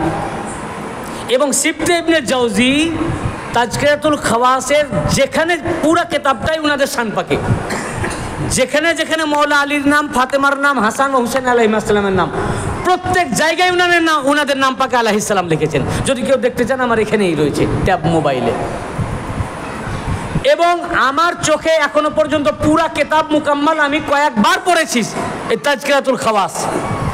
কোনো জায়গায় আমি ইমাম পাকের নামে রাদিয়াল্লাহু আনহু এই কিতাবে পাইনি উনাদের নামে। আমি যেটা বলছি আমার কথা বক্তব্য যে আমি তাজকিরাতুল খাওয়াসের প্রথম পাতা থেকে শেষ পাতা পর্যন্ত কোনো জায়গায় আহলে বাইত পাকের নামের শেষে রাদিয়াল্লাহু আনহু আমি দেখতে পাইনি। প্রত্যেক জায়গায় আলাইহিস সালাম লেখা। এবং ইমাম রাজি রহমতুল্লাহ তাফসীর আল কবীরে প্রত্যেক জায়গায় মৌলা আলী ইমাম হাসান আলাইহিস সালামের নামে আলাইহিস সালাম, ওখানেও রাদিয়াল্লাহু আনহু পাইনি। এবং ইমাম বুখারী সহিহ বুখারীর মধ্যে বেইরুত প্রিন্ট, লেবানন প্রিন্ট এবং রিয়াদ প্রিন্ট, ওগুলো মূল কেতাব। দেওবন্দ প্রিন্ট দেওবন্দিরা বাদ দিয়ে দিয়েছে ভারতবর্ষে। এমনকি দাওয়াতে ইসলামী প্রিন্ট, ইলিয়াস আত্তার বেরেলভির একটি জামাত, তার প্রিন্ট বুখারীও আমার কাছে রয়েছে। এই সমস্ত প্রিন্টের মানে দেওবন্দ প্রিন্ট ছাড়া পৃথিবীর বুকে যত রকমের আরবি প্রিন্ট রয়েছে সকল প্রিন্টে ইমাম হাসান আলাইহিস সালামের নামে আলাইহিস সালাম, ইমাম হুসাইনের নামে বুখারী, মুসলিম, তিরমিজি, নাসাই, এই সকল কিতাবে আলাইহিস সালাম, আবু দাউদে আলাইহিস সালাম, বুখারীতে আলাইহিস সালাম, তিরমিজিতে আলাইহিস সালাম, এগুলো রয়েছে। এখন মানুষ পড়ে না, তর্ক করে। আমি তো সব জায়গায় গিয়ে বলি যে আপনি নিজে ডাউনলোড করুন, আমার কাছে আসার দরকার নাই। যদি ভাবেন আমার কাছে আসতে চাইছেন না, লজ্জা লাগছে, শরম পাচ্ছেন, তা আমার চাইতেও আপনারা এই অনলাইনে আরও পটু। আমি এই লাইনে অত পটু নই, কেন আমি পড়াশোনা নিয়ে বেশি ব্যস্ত থাকি, যার কারণে বেশি মোবাইল টোবাইল এসব আমি অত ঘাঁটাঘাঁটি করি না। আমি অত বেশি পটু না। এই মৌলবি মৌলানারা যত বেশি পটু, সবসময় দেখি আমি মৌলবিদেরকে দেখি সবসময় মোবাইল চলছে হাতে। তা আপনি অনলাইনে এ বুখারী ডাউনলোড করুন না, তিরমিজি ডাউনলোড করুন। 1 মিনিট লাগবে ডাউনলোড করতে, বেশি টাইমও লাগবে না। ডাউনলোড করে দেখুন, বাবে মানাকিবে আহলে বাইতে যান, দেখুন ইমাম হুসাইন আলাইহিস সালাম আছে কিনা। না থাকলে আমাকে বলুন, আমার চ্যালেঞ্জ। প্রত্যেক জায়গায় আলাইহিস সালাম আছে। এই দেওবন্দিরা ভারতবর্ষে, দেওবন্দি যে মাকতাব, বুঝেছেন না, ওরা যে ছাপাখানা খুললো, ছাপাখানা খুলতে গিয়ে ওনাদের নাম পাকে আলাইহিস সালামাবাদ, রাদিয়াল্লাহু আনহুবাদ। দেখুন ওনাদের নামে আলাইহিস সালামও নাই, রাদিয়াল্লাহু আনহু নাই দেওবন্দ প্রিন্টে। শুধু নাম আন আলী, আন আবি বকর, আন উমার ইবনুল খাত্তাব, এইভাবে আছে। এমনকি ইমাম বুখারীর লেখা আদাবুল মুফরাদ, ইমাম বুখারীর হাদিসের কিতাব আদাবুল মুফরাদ কিতাবে মৌলা আলী থেকে হাদিস রিওয়ায়াত করতে গিয়ে ইমাম বুখারী লিখেছেন আন আলী সালাওয়াতুল্লাহি আলাইহি। আমরা তো আলাইহিস সালাম বলেছি। ইমাম বুখারী মৌলা আলীর নামে, যেটা রাসূল পাকের জন্য সাল্লাল্লাহ পড়ি, সাল্লাল্লাহর বহুবচন জামা, প্লুরাল, সালাওয়াতুল্লাহ, সালাতের বর্ষণ উনি এনেছেন। আলী সালাওয়াতুল্লাহ, হাসান সালাওয়াতুল্লাহ আলাইহি, আদাবুল মুফরাদ। যাই হোক, ওটা আমার সাবজেক্ট নয়, প্রসঙ্গক্রমে আমি চলে আসলাম। যেটা বলছিলাম যে এই কিতাবগুলো ডাউনলোড করুন। তাজকিরাতুল খাওয়াস উর্দুতে আছে, তাবাকাতে ইবনে সাদ উর্দু হয়েছে কিনা আমি জানি না, তবে মুরুজুজ জাহাব মনে হয় উর্দু হয়ে গেছে, এগুলো ডাউনলোড করুন। তারিখ ইবনে কাসির উর্দু কেন, বাংলা হয়ে গেছে।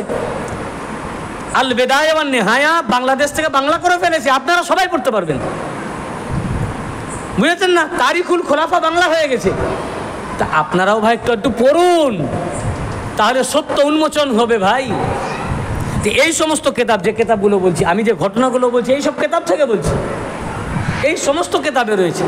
তার মধ্যে সিফতে ইবনে জাওজি তাজকিরাতুল খাওয়াস, তাবাকাতে ইবনে সাদের মধ্যে ইবনে সাদ, এবং মুরুজুজ জাহাব কেতাবের মধ্যে আল্লামা মাসউদি রওয়ায়াত করেছেন 40,000 কুফি ইমাম পাকের কাছে বায়াত হলো। বায়াতের পর যখন ইমাম পাক মুয়াবিয়ার বিরুদ্ধে যুদ্ধে বেরোলেন, 40,000 সেনা, কুফি সেনা নিয়ে, তারা নিজেদেরকে বলতো আমরা উনার শিয়া। যখন মাদায়েনে পৌঁছালেন, মাদায়েনে ইমাম পাক কিয়াম ফরমালেন, অবস্থান করলেন, এবং কয়েস বিন সাদ ইবনে উবাদা তার নেতৃত্বে 12,000 সেনা পাঠালেন মুয়াবিয়ার এগেনস্টে। তার নেতৃত্বে, কয়েস বিন সাদ বিন উবাদার নেতৃত্বে 12,000 সেনা পাঠালেন। আর ইমাম পাক বাকি সেনাদের নিয়ে অবস্থান করছেন, সেখানে তাঁবু খাটিয়েছেন মাদায়েন, জায়গার নাম মাদায়েন। এইদিকে মুয়াবিয়া খুব কুটচাল, সে দেখলো ব্যাপার খারাপ, যুদ্ধ চলছে। এই অবস্থায় যখন মুয়াবিয়া হারের দিক, মানে হেরে যেতে যাচ্ছে, সিফিনে যেটা করেছিল, সিফিনের যুদ্ধে মওলা আলীর বিরুদ্ধে যুদ্ধ করতে গিয়ে কোরআন ছিঁড়ে তীরের ডগায় গেঁথে কী করলো, বললো আমরা যুদ্ধ নয়, হ্যাঁ এই কোরআন অনুযায়ী ফয়সালা চাই। এটা একটা কনস্পিরেসি ছিল। ঠিক অনুরূপ তার কিছু গুপ্তচর ছড়িয়ে দিল, গুপ্তচর কিছু মাদায়েনে পাঠিয়ে দিল, এই ইমাম পাকের সৈন্যদলে ঢুকে গেল। ইমাম পাকের মানে মুহিব্বিন সেজে আর এদিকেও কিছু ঢুকে গেল। এদিকে বলল তোমরা যুদ্ধ করছো, দেখো গা ওইদিকে মুয়াবিয়া তার কি লোক পাঠিয়েছে, ইমাম হাসান ওনার সাথে সন্ধি করে ফেলেছেন। আর এইদিকে ইমাম পাকের সৈন্য দলের মধ্যে যেখানে মাদাইনে ওয়েট করছেন, এখানে বললেন মানে এই যে গুপ্তচর চলে এসছে, তারা বলল যে এদিকে কায়েস সে নেতৃত্বে 12,000 সেনা পাঠিয়েছেন উনি, যুদ্ধ কি করবে? কায়েস তো কতল হয়ে গেছে, শহীদ হয়ে গেছে, কিন্তু কায়েস শহীদ হননি। এই যে একটা বিভ্রান্তি সৃষ্টি হয়ে গেল। এখন এই কুফিরা হচ্ছে বিশ্বাসঘাতক। এরা এদের মধ্যে যে এরা যাচাই করে দেখলো না, কানে যে আসলো মানে কানে শুধু আওয়াজ আসছে যে বড় ইমাম পাক সন্ধি করে ফেলেছেন, তো সন্ধির কোশ্চেনই নাই। তখন এরা যুদ্ধকে থামিয়ে দিল, যা উনি সন্ধি করেছেন তো আমরা যুদ্ধ করে কী করবো? কয়েস ইমানদার ছিলেন, উনি বলেন না এটা হতেই পারে না, আমার কাছে আগে খবর আসবে, বলে যুদ্ধ চালাও, যুদ্ধ করো, এটা কিছু ব্যাপার আছে, এটা কোথা থেকে হচ্ছে জানি না, তবে এটা কোনো কনস্পিরেসি চলছে, যুদ্ধ করো। কয়েসের কথা কেউ শুনলো না, সব যুদ্ধ বন্ধ করে দিল। এইদিকে 40 থেকে 12 বার দিলে কত হয়? 28। এই 28,000 কুফি ওরা করলো কি? ইমাম পাকের উপরে হামলা করলো, উল্টো উনারই লোক। দেখুন কি আফসোস। তাম তারিখ পরে দেখেন ভাই ঘটনা কি ঘটেছে। এরা আক্রমণ করলো, ইমাম পাকের তাঁবুর মাথার উপরে যে চাঁদোয়া ছিল সেটা ছিনিয়ে নিল, উনি যে মাসনাদে বসেছিলেন সেই মাসনাদ ছিনিয়ে নিল, এমনকি একজন নেজার আঘাত করলো ওনার কদম পাকে, উনি রক্তাক্ত হয়ে গেলেন। সেখান থেকে ইমাম পাক চলে গেলেন মাউসুলে, সেখানে উনি এক ওনার ভক্তর বাড়িতে উনি ওনার সেবা শুশ্রূষা করতে লাগলো, সেখানে কিছুদিন থাকলেন। এখন আপনি বলুন, যাদেরকে নিয়ে উনি যুদ্ধ করতে যাচ্ছেন তারাই উনার এগেনস্টে চলে গেল। উনার মানে তারা কে ছিল? স্বামী নয়, কুফি। তারাই উনার জায়নামাজ ছিনিয়ে নিল, তারা উনার মাসনাদ ছিনিয়ে নিল, চাদর ছিনিয়ে নিল, উনাকে হামলা করলো এবং তাঁবু লুটপাট করলো। কাকে নিয়ে যুদ্ধ করবেন? যাদের জন্য করছেন তারাই তো উনার এগেনস্টে। ইমাম হুসেন আলাইহিস সালামের সাথে পরবর্তীতে ধোকা দিল, আগে মওলা আলীর সাথে দিয়েছে, বড় ইমাম পাকের সাথেও দিল। এখন মুসলিমেও কয়েকজন ভক্ত উনার সাথে রয়েছে, মান্যওয়ালা, যারা সত্যিকারের জানে স্যার। বড় ইমাম পাক বললেন, ইয়া আল্লাহ পাক, যেমন ওরা লোক ওদের আমির ওই রকমই আপনি করে দেন। তো তাই হয়েছে, ওদের ওই রকম আমির হয়েছে। তখন ইমাম পাক দেখলেন তো আমি যুদ্ধ করব কি নিয়ে, কার সাথে, কিভাবে মুয়াবিয়ার সাথে যুদ্ধ করব। ইতিমধ্যে মুয়াবিয়া এতটা তখন বুঝতে পারেনি যে কি ঘটেছে, সে তখন সন্ধির জন্য ওনার কাছে কাসেদ পাঠিয়ে দিয়েছে।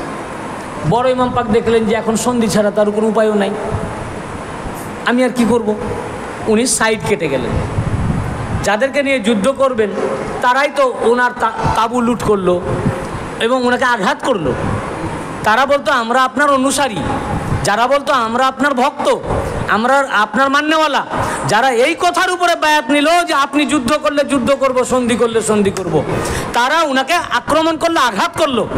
ইমাম পাক সাইড হয়ে গেলেন, বললেন কাদের জন্য করব? যাদের জন্য করব তারাই তো আমার এগেনস্টে।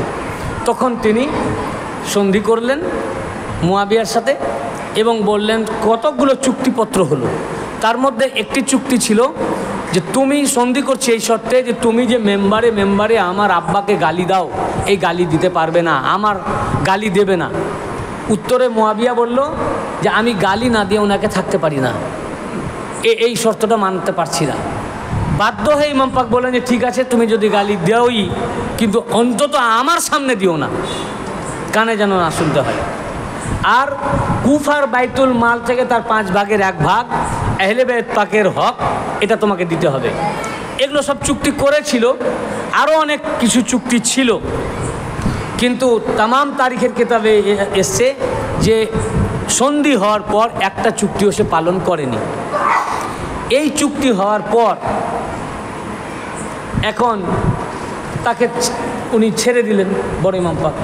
এইটার উপরে কিছু মৌলবি বলে যে বড় ইমাম পাক যেখানে সন্ধি করেছেন মুয়াবিয়ার সাথে, আমরাও তার সাথে সন্ধি করব। বড় ইমাম পাক যদি সন্ধি স্বেচ্ছাই করে থাকেন তাহলে যুদ্ধে বার হলেন কেন? 40,000 সেনা নিয়ে বেরোলেন কেন? ইমাম পাক সন্ধি করতে চাননি, ইমাম পাক যুদ্ধ করতে চেয়েছেন। আর ইমাম পাকের বিরুদ্ধে তারা তরবারি নিয়ে বেরিয়েছে, বাধ্য করেছে কিছু ধোঁকাবাজ মুনাফেক যারা ইমাম পাককে ওনার ভক্ত বলেছিল, তারা ওনাকে সন্ধি করতে বাধ্য করেছিল। এবং সন্ধি করার পর ইমাম পাক ওখান থেকে সব মানে গুটাতে লাগলেন মদিনা শরীফ চলে আসার জন্য।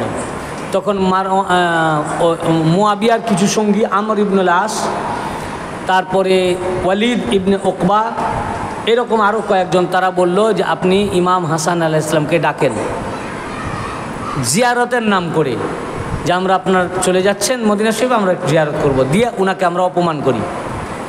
তো মুয়াবিয়া এমনি বিচক্ষণ ছিল, সে বলল না, ওনাকে ডাকা যাবে না। হাশিমিদের মধ্যে উনি সবচেয়ে বাগ্মী, মানে বাকপটু, তো ওনাকে আমরা অপমান করতে ডাকবো, উল্টা আমরা অপমান হয়ে যাব। হাশিমিদের মধ্যে উনি সবচেয়ে বাকপটু আছেন। তো এরা শুনলো না, বললো যে না, আপনি ডাকেন, আমরা অপমান করতে চাই। তখন তাদের এতে মুয়াবিয়া ডাকলো যে আপনার জিয়ারত করতে চাই। তো যখন বড় ইমাম পাক আসলেন, তো তখন ওনার সামনে মওলাই কায়নাত পাককে ওরা গালিগালাজ করতে লাগলো। যখন গালিগালাজ করতে লাগলো, মুয়াবিয়াও গালি দিল, ওয়ালিদ ইবনে উকবা দিল, আমর ইবনুল আস দিল, আরও অনেক সবাই দিল। তখন বড় ইমাম পাক বললেন, চুপচাপ শুনলেন। সব ওদের যখন শেষ হলো, তখন বড় ইমাম পাক দাঁড়ালেন, দাঁড়িয়ে আল্লাহর হামদ এবং নবীজির উপরে দরুদ শরীফ পড়ে এক একজনের পোল খুলতে লাগলেন। প্রথমেই খুললেন মুয়াবিয়ার, তার পুরা হিস্ট্রি বললেন যে তুই ওহদের যুদ্ধে, বদরের যুদ্ধে, খান্দকের যুদ্ধে, তিনোটা যুদ্ধেই তুই আমার নানা জানার সাথে যুদ্ধ করেছিস, তোর বাবার সাথে তুই ছিলি, এবং তোর বাপ যদিও কখনো কখনো হেরে গিয়ে ভেবেছিল যে ইসলাম গ্রহণ করবে, তুই গ্রহণ করতে দিসনি। এবং তিনি আরও বললেন, যা এখানে আমার কাছে প্রায় 20 থেকে 25টা আলাদা আলাদা সনদে আমি রেওয়ায়েত করা আছে যে একদিন খান্দকের যুদ্ধের সময় আবু সুফিয়ান উটের পিঠে চেপে আসছে, আর মুয়াবিয়ার ইমাম হাসান আলাইহিস সালাম হাদিস রেওয়ায়েত করেছেন। বড় ইমাম পাক ছাড়াও আর অনেক সাহাবী হাদিসে পাক রেওয়ায়েত করেছেন। তো উটের পিঠে, এমনকি এই হাদিস আপনার মুস্তাদরাক আলা সহিহাইন কিতাবের মধ্যে আল্লামা হাকিম সহি সনাদে এই হাদিস রেওয়ায়েত করেছেন যে আবু সুফিয়ান উটের উপরে সওয়ার হয়ে আসছিল খন্দকের সময়, আর মুয়াবিয়ার সৎ ভাই আবু সুফিয়ানের বড় ছেলে তাকে হাঁকাচ্ছিল, টেনে টেনে নিয়ে যাচ্ছিল, আর মুয়াবিয়া উটটাকে হাঁকাচ্ছিল। আল্লাহ রসুল সাল্লাল্লাহু আলাইহি ওয়াসাল্লাম বললেন, আল্লাহ লানাত ওই ব্যক্তির উপরে যে উটের উপরে সওয়ার আছে, এবং যে উটকে টেনে নিয়ে যাচ্ছে, এবং যে উটকে হাঁকাচ্ছে, 3 জনের উপরে আল্লাহর লানাত। আল্লাহর রসুল 3 জনের উপরে লানাত করেছেন। অর্থাৎ যে উটের উপরে সওয়ার আছে আবু সুফিয়ান, এবং যে হাঁকাচ্ছে তার নাম, টেনে নিয়ে যাচ্ছে তার নাম হচ্ছে ইয়াজিদ ইবনে আবু সুফিয়ান, আর যে হাঁকাচ্ছে তার নাম মুয়াবিয়া। বললেন এই 3 জনের উপরে আল্লাহর লানাত। এটা বড় ইমাম পাক দাঁড়িয়ে বললেন যে আল্লাহ রসুল সাল্লাল্লাহু আলাইহি ওয়াসাল্লাম তোদের উপরে লানাত করেছেন। এরকমভাবে অনেক হাদিসে পাক বড় ইমাম পাক শুনালেন। তারপরে ওয়ালিদ ইবনে উকবার ব্যাপারে শুনালেন। তারপরে আমর ইবনুল আসের পুরো ঘটনা বললেন। ওয়ালিদ ইবনে উকবা মদ খেয়ে নামাজ পড়তো, এবং ফজরের নামাজ 2 রাকাতের জায়গায় 4 রাকাত পড়ানোর পর, হাদিস পাকে এসছে, 66টা হাদিসে আছে, 2 রাকাতের জায়গায় 4 রাকাত পড়ানোর পর বলল পিছন দিকে ঘুরে, আর পড়িয়ে দেব কি? 2 রাকাত ফজর, তার জায়গায় 4 রাকাত পড়ালো, পড়ার পর আর পড়িয়ে দিব কি? মানে নেশাগ্রস্ত অবস্থায়। হযরত আব্দুল্লাহ ইবনে মাসউদ বললেন, হায় হায়, কার পিছনে আমি নামাজ পড়ছি? একজন মদ্যপের পিছনে। আব্দুল্লাহ ইবনে মাসউদ রাদিয়াল্লাহু আনহু এই হাদিস রিওয়ায়াত করেছেন এই ঘটনা। তারপর আমর ইবনুল আস, এর উপরেও লানাত রাসূল পাক সাল্লাল্লাহু আলাইহি ওয়া সাল্লামের রয়েছে, আমর ইবনে আসের উপরেও। যখন বড় ইমাম পাক এই ঘটনাগুলো শোনালেন, তখন মুয়াবিয়া বলল, আমি বলেছিলাম না ইনাকে ডাকবে না, ইনাকে ডাকবে না, উল্টা আমাদেরই মুখ কালা হয়ে যাবে। অতঃপর বড় ইমাম পাক মদিনা কুফা ছেড়ে মদিনা আসার আগে উনি উঠে দাঁড়ালেন মেম্বারে, মসজিদে এলেন, খুতবা দিলেন এবং খুতবার মধ্যে উনি বললেন, আমি তোমাদের নাজাতের চেষ্টা করেছিলাম, তোমাদেরকে সহি রাস্তায় চালাবার চেষ্টা করেছিলাম, আল্লাহর দ্বীনের পথে চালাবার চেষ্টা করেছিলাম, কিন্তু তোমরা কুফিরা আমার সাথে গাদ্দারি করেছো। তোমরা কোনোদিনই ভালো ছিলে না, এখনও নয়। তারপরেও তোমাদেরকে নিয়ে চলার চেষ্টা করেছি, কিন্তু তোমরা আমার সঙ্গ দিলে না, তোমরা আমার সঙ্গ দিলে না। তোমরা যাদেরকে নিয়ে আমি বেরিয়েছিলাম তারাই আমার বিরুদ্ধে চলে গেলে, তাই এখন বাধ্য হয়ে এখন আমি মদিনা শরীফ যাচ্ছি। তাতে কিছু সাধারণ মানুষ অনেক কান্নাকাটি করলেন। তাতে এক খারেজি ছিল, এক খারেজি উঠে দাঁড়ালো, দাঁড়িয়ে বলল, আপনি মুসলমানদের মুখ কালো করে দিলেন। তখন বড় ইমাম পাক বললেন, যেটা তিরমিজি শরীফের মধ্যে এসছে হাদিসে পাক, তিরমিজি শরীফ ছাড়াও সিবতে ইবনে জাওজি তার তাজকিরাতুল খাওয়াসের মধ্যে উল্লেখ করেছেন এবং তাবাকাতে ইবনে সাদের মধ্যে ওই হাদিসটি এসছে এবং তিরমিজি শরীফে। ইমাম পাক বললেন যে রসুল পাক সাল্লাল্লাহু আলাইহি ওয়া সাল্লাম একদিন স্বপ্নে দেখেছিলেন যে কিছু বানরের আকৃতিতে মেম্বারের উপর লাফিয়ে লাফিয়ে উঠছে। এটা বনু উমাইয়াকে দেখেছিলেন। এটা দেখার পর ওনার মন খারাপ হয়ে গেছিল। তখন আল্লাহ পাক তাকে সান্ত্বনা দেওয়ার জন্য বলেছিলেন, ওয়ামা জাআলনা রুইয়াল্লাতি, তখন বলেছে ইন্না আনজালনাহু ফি লাইলাতিল কদর, আমি আপনাকে ইহা লাইলাতুল কদরে নাজিল করেছি। লাইলাতুল কদর খায়রুম মিন আলফি শাহর, লাইলাতুল কদর 1000 মাস অপেক্ষা উত্তম। অর্থাৎ এই যে এদেরকে দেওয়া হলো, এদের 1000 মাস রাজত্বকাল চলবে। এই 1000 মাস রাজত্বকাল চলবে। এই 1000 মাস রাজত্বকালের মধ্যে এমন একটি রাত আসবে শাবে আশুরা, এই রাত 1000 মাস অপেক্ষা উত্তম হবে। আর কাসেম বলেন, তিরমিজি শরীফে তারপরে বলছে যে কাসেম বলেন, এরপর আমি গণনা করেছি বনু উমাইয়াদের রাজত্বকাল 1000 মাসই ছিল, তাতে না একদিন বেশি না একদিন কম। এবং আল্লাহ তাআলা বললেন, ইন্না আতাইনাকাল কাউসার ফাসাল্লি লিরাব্বিকা ওয়ানহার ইন্না শানিয়াকা হুয়াল আবতার। আপনার যারা দুশমন তারাই নির্বংশ, আপনাকে আমি কাউসার আতা করেছি।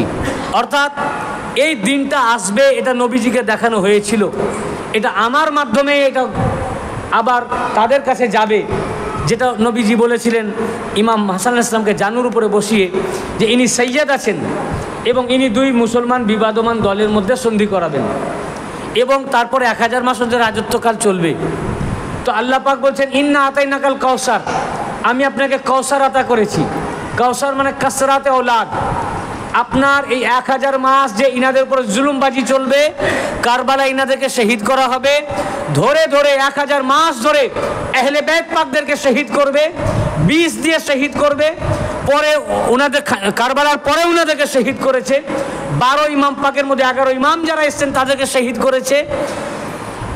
ইনাদের সবকে শহীদ করার পরেও আপনার খানদান এত হবে, কাসরাতে ঔলাদ জারি হবে যে কিয়ামত পর্যন্ত সারা পৃথিবীতে আপনার আওলাদই ছড়িয়ে যাবে, কাসরাতে ঔলাদ হবে। আর এর দুশমন, এদের নাম নেওয়ার কেউ থাকবে না, বরং এরা আবতার হবে, নির্বংশ হবে। আল্লাহ পাক আয়াত পাক নাজিল করেছিলেন। বড় ইমাম পাক চলে গেলেন মদিনা শরীফ। মদিনা শরীফে আসার পর আরেকটি চুক্তি ছিল যে যদি মুয়াবিয়া আগে মারা যায় তাহলে এটা বড় ইমাম পাককে ফিরিয়ে দিতে হবে, কিংবা পরবর্তীকালে বড় ইমাম পাক যদি এই খানদান পাকে যিনি থাকবেন তিনাকে ফিরিয়ে দিতে হবে। মুয়াবিয়া দেখলো আমি তো বয়সে বড়, অনেক দুনিয়াভি, তাহলে তো আমি আগে মারা যাব ক্যালকুলেশন অনুযায়ী, তাহলে তো আবার ইমাম হাসান আলাইহিস সালামের কাছে চলে যাবে, ইজিদের কাছে তো থাকবে না, আমি যে উদ্দেশ্যে নিয়েছি ওখানে যাবে না, ইনাকে শহীদ করতে হবে। তাই কনস্পিরেসি করে মুয়াবিয়া 20 প্রেরণ করলো জাদার কাছে এবং মুয়াবিয়া 20 দিয়ে বড় ইমাম পাককে শহীদ করলো। এখন এই কথার উপরে আমি বললে তো আপনারা বিশ্বাস করবেন না, বা আলেমরাও বিশ্বাস করবে না যে মুয়াবিয়া বিষ দিয়েছিল।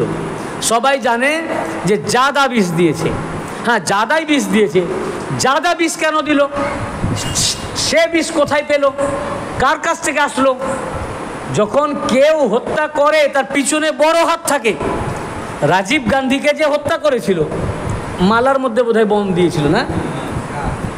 যে পরিয়েছিল ওই মালাটা বা এনেছিল বোমটা, যে এনেছিল সে মূল ঘাতক, নাকি তাকে আসল কেউ রয়েছে যে তাকে পাঠিয়েছিল? পিছনে অন্য কেউ ছিল, সে মূল নয়, তাকে সে ভাড়া করা। তো জাদা বিষ দিয়েছে, তাকে দেওয়া করিয়ে হয়েছে, পিছনে বড় হাত রয়েছে। ওই ইবলিসি নুতফা থেকে যারা এসছে তারা, ওই মুয়াবিয়া। এটা কোথায় রয়েছে? তামাম কেতাবে রয়েছে। আমি একটা একটা করে এবার আমি আপনাদের পড়ে শোনাই। এইটাই আমি আপনাদেরকে আজকে শোনাবো, যেহেতু বড় ইমাম পাকের শাহাদাত পাক, যে উনার হত্যাকারী কে ছিল। আপনি বলবেন বড় ইমাম পাকের শাহাদাত পাক, আর আপনি তার হত্যাকারীর কথা বলছেন।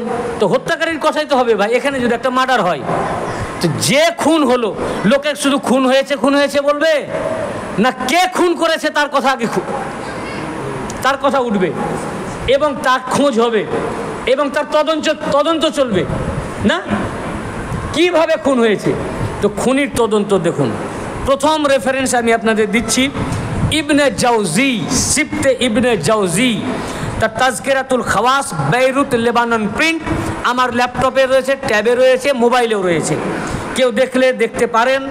আমি সিজগ্রামে আজকে আছি, দেখতে আসলে কোনো সমস্যা নাই। খানকা শরীফে দেখতে পারেন, মসজিদে বসে দেখতে পারেন, আমি কোনো বাড়িতে থাকলে সে বাড়িতে গিয়ে দেখতে পারেন।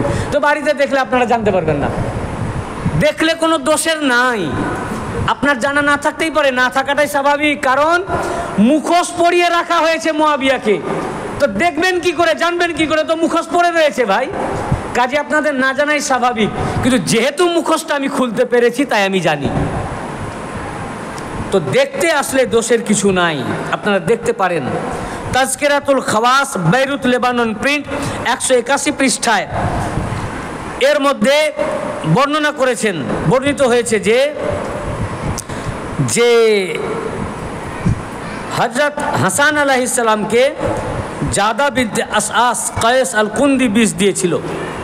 ওয়াকাদ কানা মুয়াবিয়া তো দাসসা ইলাইহা, আর এই বিষ মুয়াবিয়া জাদাকে অনুপ্রাণিত করেছিল। মানে মুয়াবিয়ার কথার উপরে প্ররোচনায় জাদা তাকে বিষ দিয়েছিল। এই যে এখানে লেখা আছে, ওয়া যাকারা আন্না ইমরাতুহু জাদাতু নাতু আল আশআস বিন কায়েস আল কুন্দি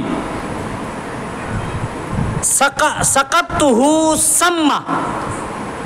জাদা বিন আশআস বিন কায়েস আল কুন্দি তাকে বিষ পান করিয়েছিল।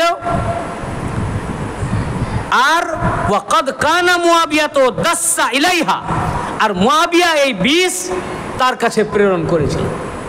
তাজকিরাতুল খাওয়াস দিন কিতাব, আপনারা বই পড়বেন না, আর চটি বই পড়ে ওয়াজ করবেন। এই জন্য বিষ দিয়েছিল, কি বলে যে ইন্নাকে ইন ইহতালিত ফি কাতলিল হাসান ওয়াজ্জাহতু ইলাইকি বিমিআতি আলফি দিরহাম ওয়া জাওয়াজতুকি ইয়াজিদ। যে তুমি যদি এই বিষ এই জন্য পাঠিয়েছিল, এই বলে যে তুমি যদি ইমাম হাসানকে বিষ খাওয়াতে পারো, পান করাতে, তাহলে আমি তোমাকে 1 লাখ দিরহাম দেব পুরস্কার, আর আমার ছেলে ইয়াজিদের সাথে তোমার বিয়ে দেব। এরপর জাদা যখন তাকে বিষ পান করালো, ফালাম্মা মাতা ওয়াফালাহা মুয়াবিয়া বিল মাল, ইমাম পাক যখন শহীদ হলেন, তখন সে তার ওয়াদা অনুযায়ী 1 লাখ দিরহাম পাঠালো জাদার কাছে। কিন্তু যখন বিয়ের জন্য জাদা বলল, তো বলল, যাও মাথা খারাপ, তুমি যদি এত ভালো পাক ও পবিত্র স্বামী পেয়েও তাকে শহীদ করে দাও, তো আমার ছেলের জীবন আমার কাছে সবচেয়ে প্রিয়, তুমি তাকে খুন করবে না তার প্রমাণ কি আছে? তুমি যে তাকে হত্যা করবে না তার প্রমাণ কি আছে? অতএব ইয়াজিদের জীবন আমার কাছে সবচেয়ে প্রিয়। ইয়াজিদকে মুয়াবিয়া কত ভালোবাসে, এবং ইবনে কাসির তার আল বিদায়া ওয়ান নিহায়ার মধ্যে উল্লেখ করেছেন যে মুয়াবিয়া বলেছে, আমি যদি ইয়াজিদের মুহাব্বতে অন্ধ না হতাম তাহলে হলেও হতে পারে যে রাহে রাস্ত পেতাম। বুঝতে পারলেন কথাটা? বুঝতে পারেননি? মুয়াবিয়া বলছে যে আমি যদি, এটা ইবনে কাসির যে ইবনে তাইমিয়ার সাগরেদ, যার থেকে ওয়াহাবিজম এসছে, সেই ইবনে কাসির বলছেন তার আল বিদায়া ওয়ান নিহায়া তারিখে ইবনে কাসিরের মধ্যে লিখেছেন যে মুয়াবিয়া বলেছে যে আমি যদি আমার ছেলে ইয়াজিদের অন্ধভক্ত না হতাম, অন্ধভাবে তার মুহাব্বত না করতাম, তাহলে হয়তো আমি রাস্তা পেতাম, হেদায়েতের রাস্তা পেতাম। ইবনে কাসির লিখেছেন। বুঝতে পেরেছেন না? তো সে বলল আমি তোমার সাথে বিয়ে দিব না। তারপরে তাজকিরাতুল খাওয়াসের মধ্যে সিবতে ইবনে জাওজি বাইরুত লেবানন প্রিন্টের মধ্যে উল্লেখ করেছেন, ইন্নামা দাসসা ইলাইহা মুআবিয়াতু ফাকালা সাম্মাল হাসান ওয়া আজাওয়াজিকা ইয়াজিদ।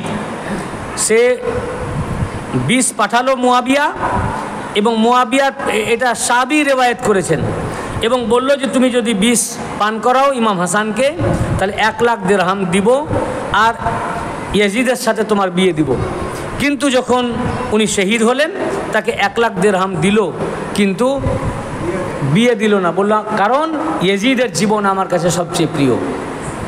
বড় ইমাম পাক যখন শহীদ হলেন, শহীদের আগে বড় ইমাম পাক বললেন, এটাও ইবনে জাওজি তাজকিরাতুল খাওয়াসের মধ্যে উল্লেখ করেছেন, ওয়াকালা শাআবি ওয়া মিসদাক হাযাল কওল আন্নাল হাসান কানা ইয়াকুলু ইনদা মাউতিহি ওয়াকাল বালাগাহু মা সানা মুআবিয়া। ইমাম হাসান আলাইহিস সালাম বেসাল পাকের সময়, শাহাদাত পাকের সময় উনি বলেছিলেন যে আমাকে কে বিষ পান করিয়েছে আমি জানি, কার প্ররোচনায় জাদা বিষ পান করিয়েছে আমি জানি, কিন্তু এটাও সত্য যে মুআবিয়া যা যা ওয়াদা করেছে, বলে দিলেন যে মুআবিয়া যে বিষ পান করিয়েছেন সেটা বড় ইমাম পাক বলেই দিলেন, পাঠিয়েছে। এবং ওয়াদা করেছে এটাও বড় ইমাম পাক জানতেন, বললেন যা যা ওয়াদা করেছে এই ওয়াদার একটাও পুরা করবে না, জাদা কিছুই পাবে না। ইবনে জাওজি এটাও বলেছেন তাজকিরাতুল খাওয়াসের মধ্যে, এবং ইবনে সাদ তার তাবাকাতে ইবনে সাদের মধ্যে বলেছেন মুআবিয়া বড় ইমাম পাককে একবার নয় কয়েকবার বিষ পাঠিয়েছে, কয়েকবার। একবার মৌসুলে ছিলেন সেখানে বিষ পাঠালো, মদিনা শরীফে ছিলেন বিষ পাঠালো, নবীজি ইমাম পাক বিষ পান করলেন, একবার মধুর সাথে বিষ দিয়েছিল, একবার পানির সাথে দিয়েছে, শরবতের সাথে দিয়েছে, খেজুরের সাথে বিষ দিয়েছে। কিন্তু যখনই ইমাম পাক বিষ পান করেছেন, কষ্ট হয়েছে, নবীজি রওজা পাকে গেছেন, আবার ঠিক হয়ে গেছেন। কিন্তু বড় ইমাম পাক বললেন এইবার যে বিষ সুরাহিতে আমাকে দিয়েছিল এইরকম বিষ এর আগে দেয়নি, এতে আমার কালিজা, বড় ইমাম পাক বললেন আমার কালিজা টুকরা টুকরা হয়ে কেটে যাচ্ছে, এবং 70টি টুকরা কালিজা কেটে কেটে, 72টি টুকরা কেটে কেটে বেরিয়েছিল বমির সাথে। কীরকম বিষ ছিল যে বিষের এতে টুকরা টুকরা হয়ে বেরিয়ে গেছিল। এবং আল্লামা জামি তার শওয়াহিদুন নবুয়াত কিতাবের মধ্যে লিখেছেন, आम लोग देखुन बड़े इमाम पाक के जो मुआविया शहीद करे, आम लोगों में ये बात मशहूर है कि आपको मुआविया के कहने पर आपकी बीबी ज़्यादा ने जहर दी थी, तो मुआविया पाठिয়েছিল। ইমাদউদ্দিন আবুল ফেদা তার তারিখে আবুল ফেদার মধ্যেও একই কথা উল্লেখ করেছেন যে মুআবিয়া বিষ পাঠিয়েছিল জাদার কাছে এবং বলেছিল তুমি বড় ইমাম পাককে বিষ পান করাও, পান করালে আমি 1 লাখ দিরহাম দিব এবং ইয়াজিদের সাথে তোমার বিয়ে দিব। এবং সৈয়দ মুহাম্মদ সালেহ আল কাশফি তার কাউকাবে দুর্রি কিতাবের 569 পৃষ্ঠায় উনি একই কথা উল্লেখ করেছেন যে মুআবিয়া বিষ পাঠিয়েছিল এবং বলেছিল যে তুমি যদি এই বিষ পান করাও তো 1 লাখ দিরহাম দিব এবং ইয়াজিদের সাথে বিয়ে দিব। আচ্ছা, শুধু তাই নয়, বড় ইমাম পাক যখন শহীদ হলেন, শাহাদাত পাকের সময় মুআবিয়ার কাছে যখন খবর গেল, মুআবিয়া কি করলো দেখুন। এই হাদিস আবু দাউদ শরীফের হাদিসে পাক। ইমাম আবু দাউদ बैरुत प्रिंट षष्ठ खंडे 326 থেকে 328 পৃষ্ঠা হাদিস নম্বর 4083 बैरुत प्रिंट এবং নাসিরউদ্দিন আলবানী তার সিলসিলাতুল আহাদিস সহিহা কিতাবের মধ্যে বলেছেন হাদিসটি সহি।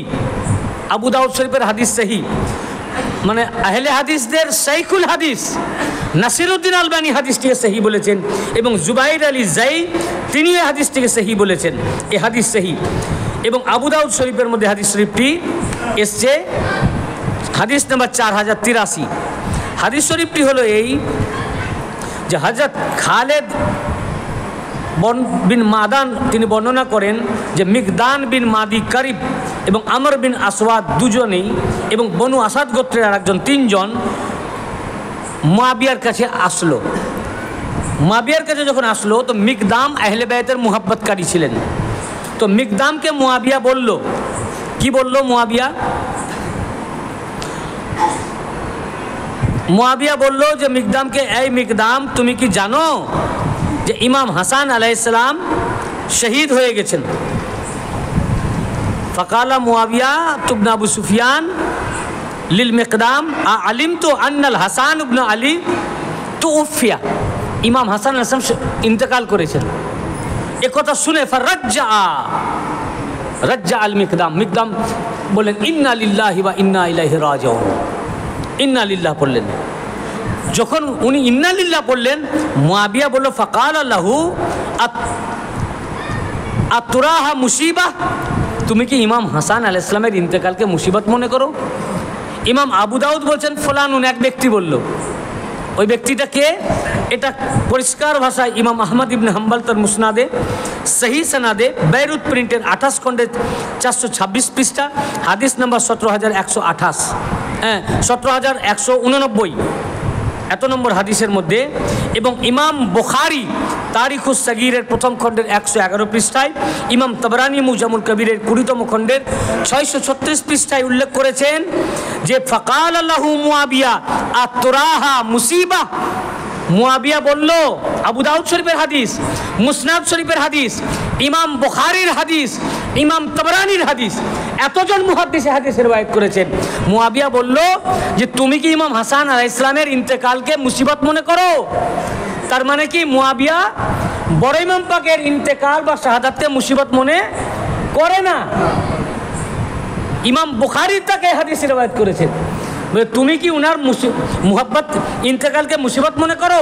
ফাকালা, মিকদাম বললেন ওয়ালিমা লা আরাহা মুসিবা, হ্যাঁ কেন উনার শাহাদাত পাককে আমি মুসিবত মনে করব না।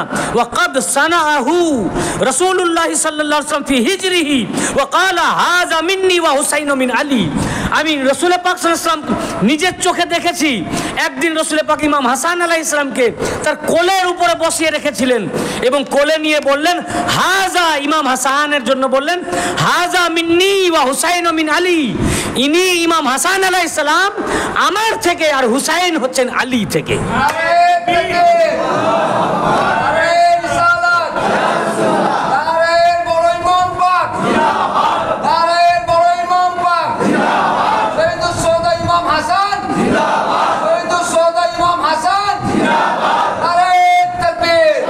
মিকদাম খুব রেগে গেলেন, বললেন তোমাকে আমি আর ছাড়বো না। মিকদাম কি বললেন? মুয়াবিয়াকে বললেন তোমাকে ছাড়বো না। তিনি জিজ্ঞাসা করলেন, মিকদাম মুয়াবিয়াকে জিজ্ঞাসা করলেন, ক্বালা ফানসুদুকা বিল্লাহ, আমি তোমাকে আল্লাহর ওয়াস্তা দিচ্ছি, তুমি বলো তুমি কি নবীজি থেকে কথা শুনেছো? তুমি কি কথা জানো যে আল্লাহর রসুলের হাদিস রয়েছে যে আল্লাহর রসুল সাল্লাল্লাহু আলাইহি ওয়াসাল্লাম সোনার জিনিস পুরুষদেরকে পড়তে বারণ করেছেন? মুয়াবিয়াকে জিজ্ঞাসা করলেন তিনি। তো মুয়াবিয়া বলল যে হ্যাঁ, আল্লাহর নবী সোনা পড়তে নিষেধ করেছেন। তারপর বলল যে তুমি কি জানো এই হাদিস রয়েছে যে আল্লাহর রসুল বলেছেন রেশমি কাপড় পরতে বারণ করেছেন? ইয়ানহা আন লুবসিজ যাহাব, সোনা পড়তে বারণ করেছেন, রেশমি কাপড় পরতে বারণ করেছেন। মুয়াবিয়া বলল হ্যাঁ, আল্লাহ রসুল এগুলো নিষেধ করেছেন, এগুলো হারাম আছে। এরপর আবার তিনি বললেন তুমি আমাকে বলো তুমি কি হাদিস জানো যে আল্লাহ রসুল হিংস্র জন্তুর চামড়া পরতে এবং তার উপরে আরোহণ করতে নিষেধ করেছেন? হিংস্র জন্তুর চামড়ার পোশাক পরতে বা তার উপরে আরোহণ করতে নিষেধ করেছেন? মুআবিয়া বলল যে হ্যাঁ, এগুলো সব নিষেধ করেছেন, আমি জানি। মুআবিয়া বলল আমি জানি। আবু দাউদ শরীফের হাদিসে পাক, হাদিস সহিহ। দেখুন আবু দাউদ শরীফের হাদিস পড়ুন, মাদ্রাসা সিলেবাস পাঠ্যপুস্তক। বললো এগুলো জানি, সোনার জিনিস ছেলেদের জন্য পরা হারাম, রেশমের জিনিস পরা হারাম, এগুলো নবীজি নিষেধ করেছেন। এবং জন্তু যেন হিংস্র জন্তুর ছাল সেগুলো পরিধান করা বা হিংস্র জন্তুর উপরে পিঠের উপরে চাপা, এগুলো নিষেধ, এগুলো আমি জানি, আল্লাহ নবী হারাম করেছেন। যখনই মুআবিয়া এই কথা বলল, তখনই মিকদাম বলেন কালা ফাওয়াল্লাহ লাকাদ রাআইতু হাযা কুল্লাহু ফি বাইতিক ইয়া মুআবিয়া। এই মুআবিয়া, তুমি যেগুলো হারাম বললে, সোনা পরা হারাম, আল্লাহ নবী বলেছেন। তুমি বললে রেশমের কাপড় পরা হারাম, তুমি বললে হিংস্র জন্তুর চামড়ার পোশাক পরা হারাম, এ সবগুলোই তোমার ঘরে রয়েছে। তুমি সোনার জিনিস এখনো পরে রয়েছো, তুমি সোনার রেশমি কাপড় পরো এবং তুমি হিংস্র জন্তুর পোশাক পরিধান করো, সবই তোমার ঘরে রয়েছে, হারাম কাজ তুমি করিতেছো। আবু দাউদ শরীফের হাদিসে পাক। যখন এই কথা উনি বললেন, মুআবিয়া বলল কাদ আলিমতু আন্নী লান আনজুয়া মিনকা ইয়া মিকদাম। মুআবিয়া অস্বীকার করলো না যে না, আমি এগুলো সোনা পরি না, আমি রেশমি পরি না, আমি হিংস্র জন্তুর ছালের কাপড় পোশাক পরি না, আমি হারাম জিনিস পরিধান করি না, এগুলো বললো না। ও স্বীকার করে নিয়ে বলল মিকদাম, আমি জানতাম তোমার কাছ থেকে আমি বাঁচতে পারবো না। কি উত্তর দিল? আমি জানতাম। আমি আরবি ইবারত পরে শুনে দিয়েছি, কাদ আলিমতু আন্নী লান আনজুয়া মিনকা ইয়া মিকদাম, আমি জানতাম তোমার কাছ থেকে আমি বাঁচতে পারবো না। তার মানে সে স্বীকার করে নিল হারাম কাজ করছে, সোনা পরে রেশমি পরে। এখন কি করলো? তারপরে হাদিসে পাক কাদ খালেদ বলেন আমারা লাহু মুআবিয়া বিমা আলাম ইয়ামুরু লিসাহিবা। মুআবিয়া তখন তার মুখ বন্ধ করার জন্য অনেক উপঢৌকন পাঠিয়ে দিল, মাল পাঠিয়ে দিল, বললো যে এগুলো দিয়ে দাও, ঘুষ। তিনজনকেই দিল, মিকদামকেও দিল, আর তার সাথে যে দুজন ছিল আসাদি গোত্রের আর কিন্না সিরিনবাসী, তিনজনের জন্য পাঠিয়ে দিল। মিকদাম, হাদিসে পাকের আলফাজ, সঙ্গে সঙ্গে মিকদামকে মুআবিয়া যা দিল, ঘুষ দিল আর কি, যাতে আর এই কথাগুলো কারোর সামনে প্রচার না করে যে আমি সোনার জিনিস পরি, রেশমি পরি, হারাম কাজ করি। এই ঘুষ যখন দিল, সঙ্গে সঙ্গে মিকদামে এই সমস্ত মাল দুজনকে বেটে দিলেন। তার মানে কি? মিকদাম মুআবিয়াকে খারাপ জানেন, এ দুশ্মনে আহলে বাইত। তো দুশ্মনে আহলে বাইতের কোন গিফট মিকদাম মুহিব্বিনে আহলে বাইত গ্রহণ করবে না। দুশ্মনে আহলে বাইতের গিফট মুহিব্বিনে আহলে বাইত গ্রহণ করবে না। ওই দুজনকে দিয়ে দিল। মুআবিয়া দোষ ঢাকার জন্য কি বললো? ও খুব ইন্টেলিজেন্ট ছিল না, মুআবিয়া বুদ্ধি ছিল খুব। যারা অবৈধ সন্তান হয় তাদের আবার বুদ্ধি খুব হয়, বেশি হয়। তো সে তখন বলল আসলে মিকদাম খুব দয়ালু, সে মাল নিজের কাছে রাখতে পারে না, দু হাতে খরচ দান খায়রাত করে দেয়। বুঝতে পেরেছেন না? এই আবু দাউদ শরীফের হাদিস, এই ওয়ালিউল্লাহ তৈরি করা কথা নয়, বানোয়াট নয়, মেদিনীপুর দরবারের কথা নয়। এই হাদিস हर মাদ্রাসা में दर्स दिया जाता है, প্রত্যেক মাদ্রাসায় দর্স দেওয়া হয়। বড় ইমাম পাকের শাহাদাতে মুআবিয়া খুশি উদযাপন করেছে, হ্যাঁ, সে মুসিবত মনে করেনি। শুধু তাই নয়, কেমন খুশি উদযাপন করেছে, মুরুজুজ জাহাব, আল্লামা মাসউদি মুরুজুজ জাহাব, বেইরুত লেবানন প্রিন্ট, 3য় খণ্ডের 7 থেকে 8 পৃষ্ঠার মধ্যে রিওয়ায়াত করেছেন। যদি কেউ দেখতে চান ইন্টারনেট ডাউনলোড করে দেখুন, এবং এটার উর্দু ভার্সন হয়ে গেছে অলরেডি, এখন উর্দু ভার্সন ডাউনলোড করুন। আমি উর্দুতেও পেয়ে গেছি, আরবি পৃষ্ঠা বললাম, উর্দু প্রথম খণ্ড হিস্সা 2 পৃষ্ঠা 365 থেকে 366। যারা ভালো আরবি জানেন না, উর্দু খুলে দেখলেন কি আছে জানেন? মুআবিয়া কি করেছে? ইমাম মাসউদি মুরুজুজ জাহাবের মধ্যে একটা বাব কায়েম করেছেন, বাব, চ্যাপ্টার, এবং এই বাবটার নাম কি দিয়েছেন শুনুন শুনুন। বাবটার নাম সুরুরু মুআবিয়া বি মাউতিল হাসান। ইমাম হাসান আলাইহিস সালামের ইন্তেকালে মুআবিয়ার খুশির অধ্যায়। বড় ইমাম পাকের শাহাদাত পাকে মুয়াবিয়ার খুশি উদযাপন করার অধ্যায় চ্যাপ্টার ইমাম মাসুদিয়ে চ্যাপ্টার করেছেন। বলুন, এমনি কোনো মানুষ মারা গেলে কেউ খুশি করে? যদি কারো দুশ্মনও মারা যায় মানুষ খুশি করে না। দুশ্মন মারা গেলেও মানুষ দুশ্মনেও দুঃখ পায় যে আমার দুশ্মনটা চলে গেল, আমার দুশ্মন দুনিয়া ছেড়ে চলে গেল। সে ইন্না লিল্লাহি ওয়া ইন্না ইলাইহি রাজিউন পড়ে। আর সাহাবী ইন্না লিল্লাহ পড়লেন তো মুয়াবিয়া বাধা দিচ্ছে যে তুমি মুসিবত মনে করছো, বুঝতে পেরেছেন না? আর মুয়াবিয়া কেমন? যাদেরকে আল্লাহ পাক পাক ও পবিত্র বলেছেন, ইন্নামা ইউরিদুল্লাহু লিইউযহিবা আনকুম রিজসা আহলাল বাইত ওয়া ইউতাহহিরাকুম তাতহীরা। আল্লাহ পাক কেবলমাত্র চান আহলে বাইত আপনাদের থেকে নাপাককে দূরে রাখতে এবং আপনাদের পবিত্র থেকে পবিত্রতম রাখতে।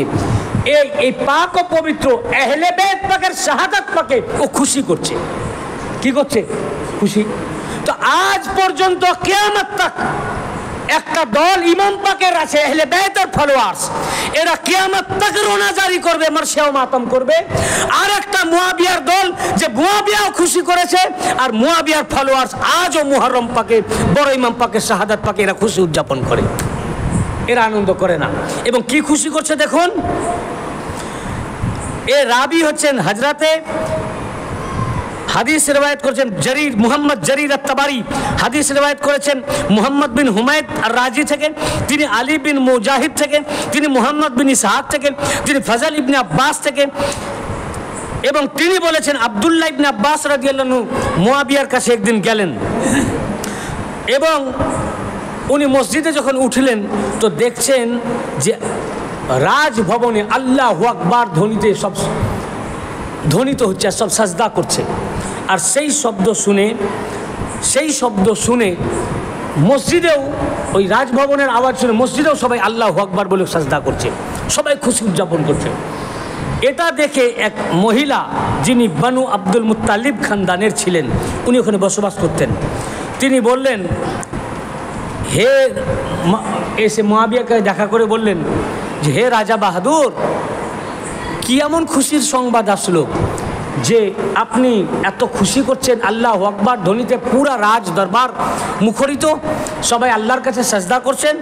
কালা মুয়াবিয়া উত্তর দিল, মাউতুল হাসান, কালা মাউতুল হাসান ইবনে আলী। তিনি মুয়াবিয়া বলল যে হাসান ইবনে আলীর মৌতের খবর এসেছে, তাই আমি রাজ দরবারে খুশি উদযাপন করছি। তখন ফাকালাত ইন্না লিল্লাহি ওয়া ইন্না ইলাইহি রাজিউন, সেই মহিলা তো ইন্না লিল্লাহ বললেন।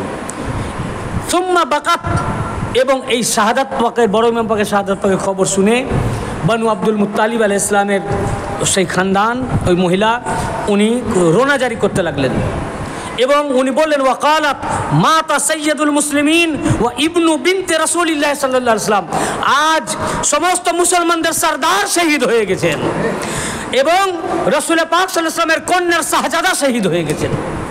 এই বলে উনি ক্রন্দন করছেন। এইটা ক্রন্দন করাতে মুয়াবিয়ার খুব রাগ হলো। মুয়াবিয়া বলল, ফাকালা মুয়াবিয়া নি'মাল ওয়াল্লাহ ওয়া মা ফাআলতা ইন্নাহু কানা কাযালিক আহলান। মুয়াবিয়া বলল, জানো মনে হচ্ছে তোমার কোনো ঘরের লোক মারা গেছে। তিনি বললেন, ঘরের লোক কি? আমাদের ঘরের লোকের মওলা ইন্তেকাল করেছেন, শহীদ হয়ে গেছেন। সমস্ত মুসলমানদের সরদার ইন্তেকাল করেছেন, রাসূল পাকের শাহজাদা শহীদ হয়ে গেছেন। ইবনে আব্বাস রাদিয়াল্লাহু মসজিদের এই ধ্বনি শুনে, রাজভবনের ধ্বনি শুনে উনি তো অন্ধ হয়ে গেছিলেন। তার সাথীকে বললেন, আমাকে নিয়ে চলো দেখি কি ব্যাপার। তাকে ধরে ধরে নিয়ে গেল।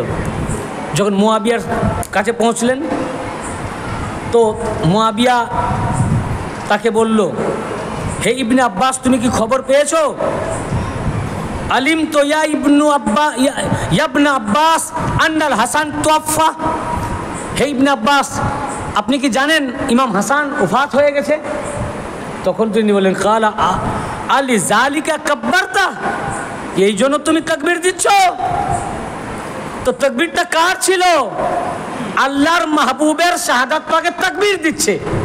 আমরা তাকবীর দিই আল্লাহর, তো আল্লাহর মাহবুবের শাহাদাতের তাকবীর দিচ্ছে। যে তাকবীরটা কার ছিল? এ তাকবীর আল্লাহর নয়, এ তাবলীগি তাকবীর ইবলিসের ছিল। ওই ইবলিসি নুতফা থেকে এসছে। তো ইবনে আব্বাস বলেন যে ও তুমি এই জন্য তাকবীর দিচ্ছ, এই জন্য তুমি খুশি উদযাপন করছো? তখন ইবনে আব্বাস রাদিয়াল্লাহু আনহু উনিও ক্রন্দন করতে লাগলেন। ফাকালা ওয়াই হাক, তুমি ধ্বংস হও, আজ ইমাম পাকের শাহাদাতে তুমি করছো, তাকবীর দিচ্ছ, খুশি উদযাপন করছো। এবং ইবনে আব্বাস রাদিয়াল্লাহু আনহু বললেন যে সৈয়দুল মুরসালিন ইমামুল মুত্তাকিন ও রাসূল ইমামুল মুত্তাকিন ও ইবনু রাসূল রাব্বিল আলামিন, আজ সমস্ত রসুল পাক রসুলদের যিনি সরদার, সমস্ত মুত্তাকিনদের যিনি ইমাম, সারা জাহানের রবের যিনি রসুল, তার শাহজাদা শহীদ হয়ে গেছেন। এই বলে উনি ক্রন্দন করতে লাগলেন। ইবনে আব্বাস ক্রন্দন করাতে ইবনে আব্বাসকে কি বলল মুআবিয়া দেখুন, ফাকালা ওয়াই হাকাই ইবনে আব্বাস, হে ইবনে আব্বাস তুমি ধ্বংস হও। ইবনে আব্বাসকে ধ্বংস হও বলেছে মুআবিয়া। হ্যাঁ, আর এই মুআবিয়া যে বড় ইমাম পাকের শাহাদাত পাকে খুশি উদযাপন করে, সে হচ্ছে ওদের সাহাবী, সে ওদের কি হচ্ছে। এরকম আরও অনেক দলিল এখানে আমার কাছে রয়েছে। আমার সময় শেষ, আমি বলেছিলাম 1 থেকে 1.5 ঘন্টার বেশি আজকে আমি বলবো না। আরও অনেক ডকুমেন্ট রয়েছে খুশি উদযাপন করার উপরে। তো মুআবিয়া বড় ইমাম পাকের শাহাদাত পাকে খুশি করছেন। দেখুন কে কে শোক করছে আর কে কে খুশি করছে। বড় ইমাম পাক যখন শহীদ হলেন, আপনারা শুনলেন এই হাদিসে পাক। ইবনে সাদ হাদিস রওয়ায়াত করেছেন তার তাবাকাতের মধ্যে, মাসুদি মুরুজুজ জাহাবে, এবং ইবনে সিবতে ইবনে জাওজি তাজকিরাতুল খাওয়াসের মধ্যে রওয়ায়াত করেছেন। মুআবিয়া তাকবীর দিচ্ছে, সাজদা করছে, খুশি উদযাপন করছে। আর কি করছে? ইমাম পাক যখন শহীদ হলেন, বড় ইমাম পাক শাহাদাত পাকের আগে বলেছিলেন যে আমাকে যেন রসুল পাকের রওজা পাকের পাশে শহীদ করা হয়, দাফন পাক করা হয়। যখন ওনার জানাজা পাক নিয়ে যাওয়া হচ্ছিল, ইবনে জাওজি তাজকিরাতুল খাওয়াসের মধ্যে এবং ইবনে সাদ তার তাবাকাতে ইবনে সাদের মধ্যে রওয়ায়াত করেছেন, যখন লাশ মুবারক নিয়ে যাওয়া হচ্ছিল তো মারওয়ান ওনার বাধা দিল এবং বলল এখানে দাফন হতে দিব না। এবং জানাজা মুবারক, তখন বানু হাশেমের লোক সব দাঁড়িয়ে গেল, বলল যে না, এর জন্য যদি যুদ্ধ করতে হয় যুদ্ধ করব। এই রসুল পাকের শাহজাদা শহীদ হয়েছেন, উনি রসুল পাকের পাশেই দাফন হবেন। তখন মারওয়ান তীর চালালো এবং সেই তীর ইমাম পাকের জানাজা মুবারকে এসে গেঁথে গেল। অসংখ্য তীরে ইমাম পাকের জিসমাতার লাশ মুবারক তীরবিদ্ধ হলো এবং সেই তীরবিদ্ধ হয়ে তাজা রক্ত প্রবাহিত হতে লাগলো। তো বড় ইমাম পাকও উনাকেও তীর দ্বারা আহত করেছে। শেষে বাধ্য হয়ে জানাজা পাক জান্নাতুল বাকির দিকে ওনারা নিয়ে গেলেন এবং খাতুনে জান্নাত পাকের পাশে দাফন করলেন। এরপর মারওয়ান চিঠি লিখলো মুআবিয়াকে যে বানু হাশিমের লোক ইমাম হাসান আলাইহিস সালামকে রসুল পাকের রওজা পাকের পাশে দাফন করতে চেয়েছিল, কিন্তু আমাদের হযরত ওসমান বানু উমাইয়া থেকে উনি জান্নাতুল বাকিতে দাফন আছেন, উনি রসুল পাকের পাশে জায়গা পাননি, তাই আমি ইমাম হাসান আলাইহিস সালামকে জায়গা দিইনি, আমি দাফন হতে দিইনি। কিন্তু তখন যে ওখানকার গভর্নর ছিল সে কিন্তু হাশিমিদের পক্ষ নিয়েছিল। তো মারওয়ানের এই চিঠি পেয়ে মুআবিয়া চিঠির উত্তর দিল, বলল তুমি খুব ভালো কাজ করেছো এবং গভর্নর তাদেরকে সমর্থন করার জন্য তাকে বরখাস্ত করা হলো, তাকে পদচ্যুত করা হলো এবং তোমাকে মদিনার গভর্নর নিযুক্ত করা হলো। বড় ইমাম পাকের শাহাদাত পাকের পর সে যেহেতু বড় ইমাম পাকের জানাজা পাকে তীর নিক্ষেপ করেছিল, তার জন্য মারওয়ানের প্রমোশন হলো, সে মদিনার গভর্নর হয়ে গেল। আর বড় ইমাম পাক আহলে বাইত পাকের পক্ষ নেওয়ার জন্য যে গভর্নর ছিল তাকে পদচ্যুত করা হলো। বুঝলেন, এই হচ্ছে বনু উমাইয়াদের রাজত্বকাল। আর এইদিকে ইমাম পাক শহীদ হয়েছেন এই কথা শুনে এই হাদিস ইবনে কাসির আল বেদায়া ওয়ান নেহায়া কিতাবের 8ম খণ্ডের 64 পৃষ্ঠায় এবং তাহজিবুত তাহজিব ইবনে হাজার আসকালানি তার ভারতবর্ষ প্রিন্ট 2য় খণ্ডের 354 পৃষ্ঠায় উল্লেখ করেছেন। ওয়াকালা ইবনু ইসহাক হাদ্দাসানি মাসাবির মাওলা বনি সাদ ইবনে বকর কালা রাআইতু আবা হুরায়রা, তিনি বলেছেন আবু হুরায়রা রাদিয়াল্লাহু আনহু আমি দেখেছি, রাআইতু আবা হুরায়রা কায়েমান আলাল মসজিদি ইয়াউমা মাতাল হাসান ইয়াবকি ওয়া ইউনাদা বিআলা সাউতিহি ইয়া আইয়ুহান নাস মাতাল ইয়াউম হুব্বু রাসূলিল্লাহি সাল্লাল্লাহু আলাইহি ওয়াসাল্লাম ফাআবকু। রাবি বর্ণনা করেন যে আমি আবু হুরায়রা রাদিয়াল্লাহু আনহুকে দেখেছি, তিনি মসজিদের মধ্যে দাঁড়িয়ে গেলেন, কায়েমান আলাল মসজিদ, মসজিদের উপরে দাঁড়িয়ে গেলেন। ইমাম হাসান আলাইহিস সালাম যখন শহীদ হলেন এই 28 সফর, এবং তিনি বলতে লাগলেন ওয়া ইয়াবকি, আর আবু হুরায়রার জন্য ক্রন্দন করতে লাগলেন, রোনা জারি করতে লাগলেন, আর বললেন, ডাক দিলেন, ইউনাদা বিআলা সাউতিহি, সর্বোচ্চ কণ্ঠে চিৎকার করে আহ্বান করলেন সব লোকদেরকে, আর চিৎকার করে রোনা জারি করতে লাগলেন, আস্তে আস্তে নয়, চিৎকার করে ক্রন্দন করতে লাগলেন, আর সব লোকদেরকে ডাকতে লাগলেন আলা সাউতিহি, আর বলতে লাগলেন ইয়া আইয়ুহান নাস, এই মানব জাতি শুনো, আজ নবীজির মুহাব্বত শহীদ হয়ে গেছেন। শুনো, মাতাল ইয়াউম হুব্বু রাসূলিল্লাহি সাল্লাল্লাহু আলাইহি ওয়াসাল্লাম, আজ নবীজির ভালোবাসা শহীদ হয়ে গেছেন, আজ নবীজির মুহাব্বত শহীদ হয়ে গেছেন, এই বলছেন, আর উনি ক্রন্দন করছেন, মাথা চাপড়াচ্ছেন চিৎকার করে। তো কাঁদছেন কে? সাহাবী। কাঁদছেন কে? আবু হুরায়রা রাদিয়াল্লাহু আনহু। আর কে কাঁদছেন? যে এ কথা উল্লেখ করেছেন হাফেজ ইবনে কাসির আল বিদায়া ওয়ান নিহায়ার মধ্যে, যে ইমাম পাক যখন শহীদ হয়ে গেলেন সেই দিন থেকে 1 মাস ধরে বনু হাশিমের মহিলারা তার উপরে নওহা জারি করেছেন। 1 মাস ধরে বনু হাশিমের মহিলা নওহা জারি করেছেন। এবং আল বিদায়া ওয়ান নিহায়ার 8ম খণ্ডে হাফেজ ইবনে কাসির বলেন 7 দিন একসাথে পুরুষ ও মহিলা 7 দিন ধরে ইমাম হাসান আলাইহিস সালামের উপরে গিরিয়া জারি করেছেন, এবং বনু হাশিমের মহিলারা 1 মাস ধরে রোনা জারি ও কান্নাকাটি করেছেন। এবং উসুদুল গাবা ফি মারিফাতিস সাহাবা কিতাবের মধ্যে ইবনে আসির 3য় খণ্ডের 564 পৃষ্ঠার মধ্যে লিখেছেন, ইমাম হাসান আলাইহিস সালাম যখন শহীদ হলেন শাহাদাত পাকের পর বনু হাশিমের মহিলাগণ 1 মাস পর্যন্ত নওহা জারি করলেন, আর 1 বছর ধরে তারা শোক পালন করলেন একটানা। তো ইমাম হাসান আলাইহিস সালামের শাহাদাত পাকে বনু হাশিমের মহিলাগণ পুরুষগণ 1 বছর ধরে শোক করেছেন, 1 মাস রোনা জারি করেছেন, 7 দিন করেছেন, কান্নাকাটি করেছেন, মাতম করেছেন। সাহাবায়ে কেরাম রোনা জারি করেছেন, আবু হুরায়রা রাদিয়াল্লাহু আনহু রোনা জারি করেছেন। আজ 28 সফর ইমাম পাকের শাহাদাত পাকে রোনা জারি করা, মার্সিয়া করা, মাতম করা, এটা বনু হাশিমের কাজ, বনু হাশিমিদের সুন্নাত, হাশিমিদের সুন্নাত, আহলে বাইত পাকদের সুন্নাত। সাহাবীরা করেছেন, সাহাবীদের সুন্নাত। আবু হুরায়রা রাদিয়াল্লাহু মসজিদে লোক ডাকছেন, সমবেত করছেন, একা একাই কাঁদতেছেন না, মসজিদে দাঁড়িয়ে চিৎকার করে লোক জড়ো করছে যে আসো, আজ ইমাম হাসানের জন্য আমরা মাতম করব, রোনা জারি করব। আজ উনি শহীদ হয়ে গেছেন, উনি কাঁদছেন আর বলছেন আল্লাহর রাসূলের মুহাব্বত শহীদ হয়ে গেছেন, আসো আমরা রোনা জারি করব। লোকদের জড়ো করে আবু হুরায়রা রোনা জারি করছেন। তো ইমাম পাকের শাহাদাতে আজ মাতম জারি করা, মার্সিয়া করা, এগুলো হচ্ছে সাহাবীদের সুন্নাত, আহলে বাইত পাকের সুন্নাত, হাশিমিদের সুন্নাত, হযরত আবু হুরায়রা রাদিয়াল্লাহু আনহু সুন্নাত, সুন্নাত মুত্তাকিনদের সুন্নাত, মুমিনিনদের সুন্নাত। আর আজ খুশি উদযাপন করা এটা মুয়াবিয়ার সুন্নাত, বনু উমাইয়ার সুন্নাত। দেখুন মুয়াবিয়া খুশি করেছে, ও সাজদা করছে, তাকবীর দিচ্ছে। আজও 1 শ্রেণীর মোল্লা বলছে মুহররম পাকে মাতম করতে হবে না, নিশান পাক উঠানো যাবে না, তাজিয়া পাক করা যাবে না, রোনা জারি করবে, 1400 বছর হয়ে গেছে, আর রোনা জারি করা যাবে না। ইমাম পাকের আজ যে শাহাদাত পাক ম্যাক্সিমাম আলেমই জানে না, ম্যাক্সিমাম আলেমই জানে না। কেন জানে না? এরা সব মুয়াবিয়াওয়ালা, এরা সব মুয়াবিয়ার অনুসারী। এই জন্য জানে না যে ওদের আজ খুশির দিন, আর আমরা গোলামে আহলে বাইত, আমাদের আজ মুসিবতের দিন, আমাদের আজ দুঃখের দিন।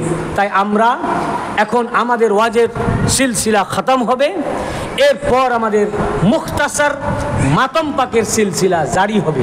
আপনারা যারা মাতম পাক করেন সবাই এইখানেই সমবেত হয়ে আমরা মাতম পাক করব। আল্লাহ পাক আমাদেরকে অধিক পরিমাণে ইমাম পাকের প্রতি, আহলে বাইত পাকের প্রতি, 2 ইমাম হাসানাইন কারামাইন আলাইহিস সালামের প্রতি, মওলা আলী আলাইহিস সালামের প্রতি মার্সিয়া ও মাতম করার তৌফিক আতা করুন, আমিন। ওয়া আখিরুদ দাওয়ানা আলহামদুলিল্লাহি রাব্বিল আলামিন। আসসালামু আলাইকুম ওয়া রাহমাতুল্লাহি ওয়া বারাকাতুহু।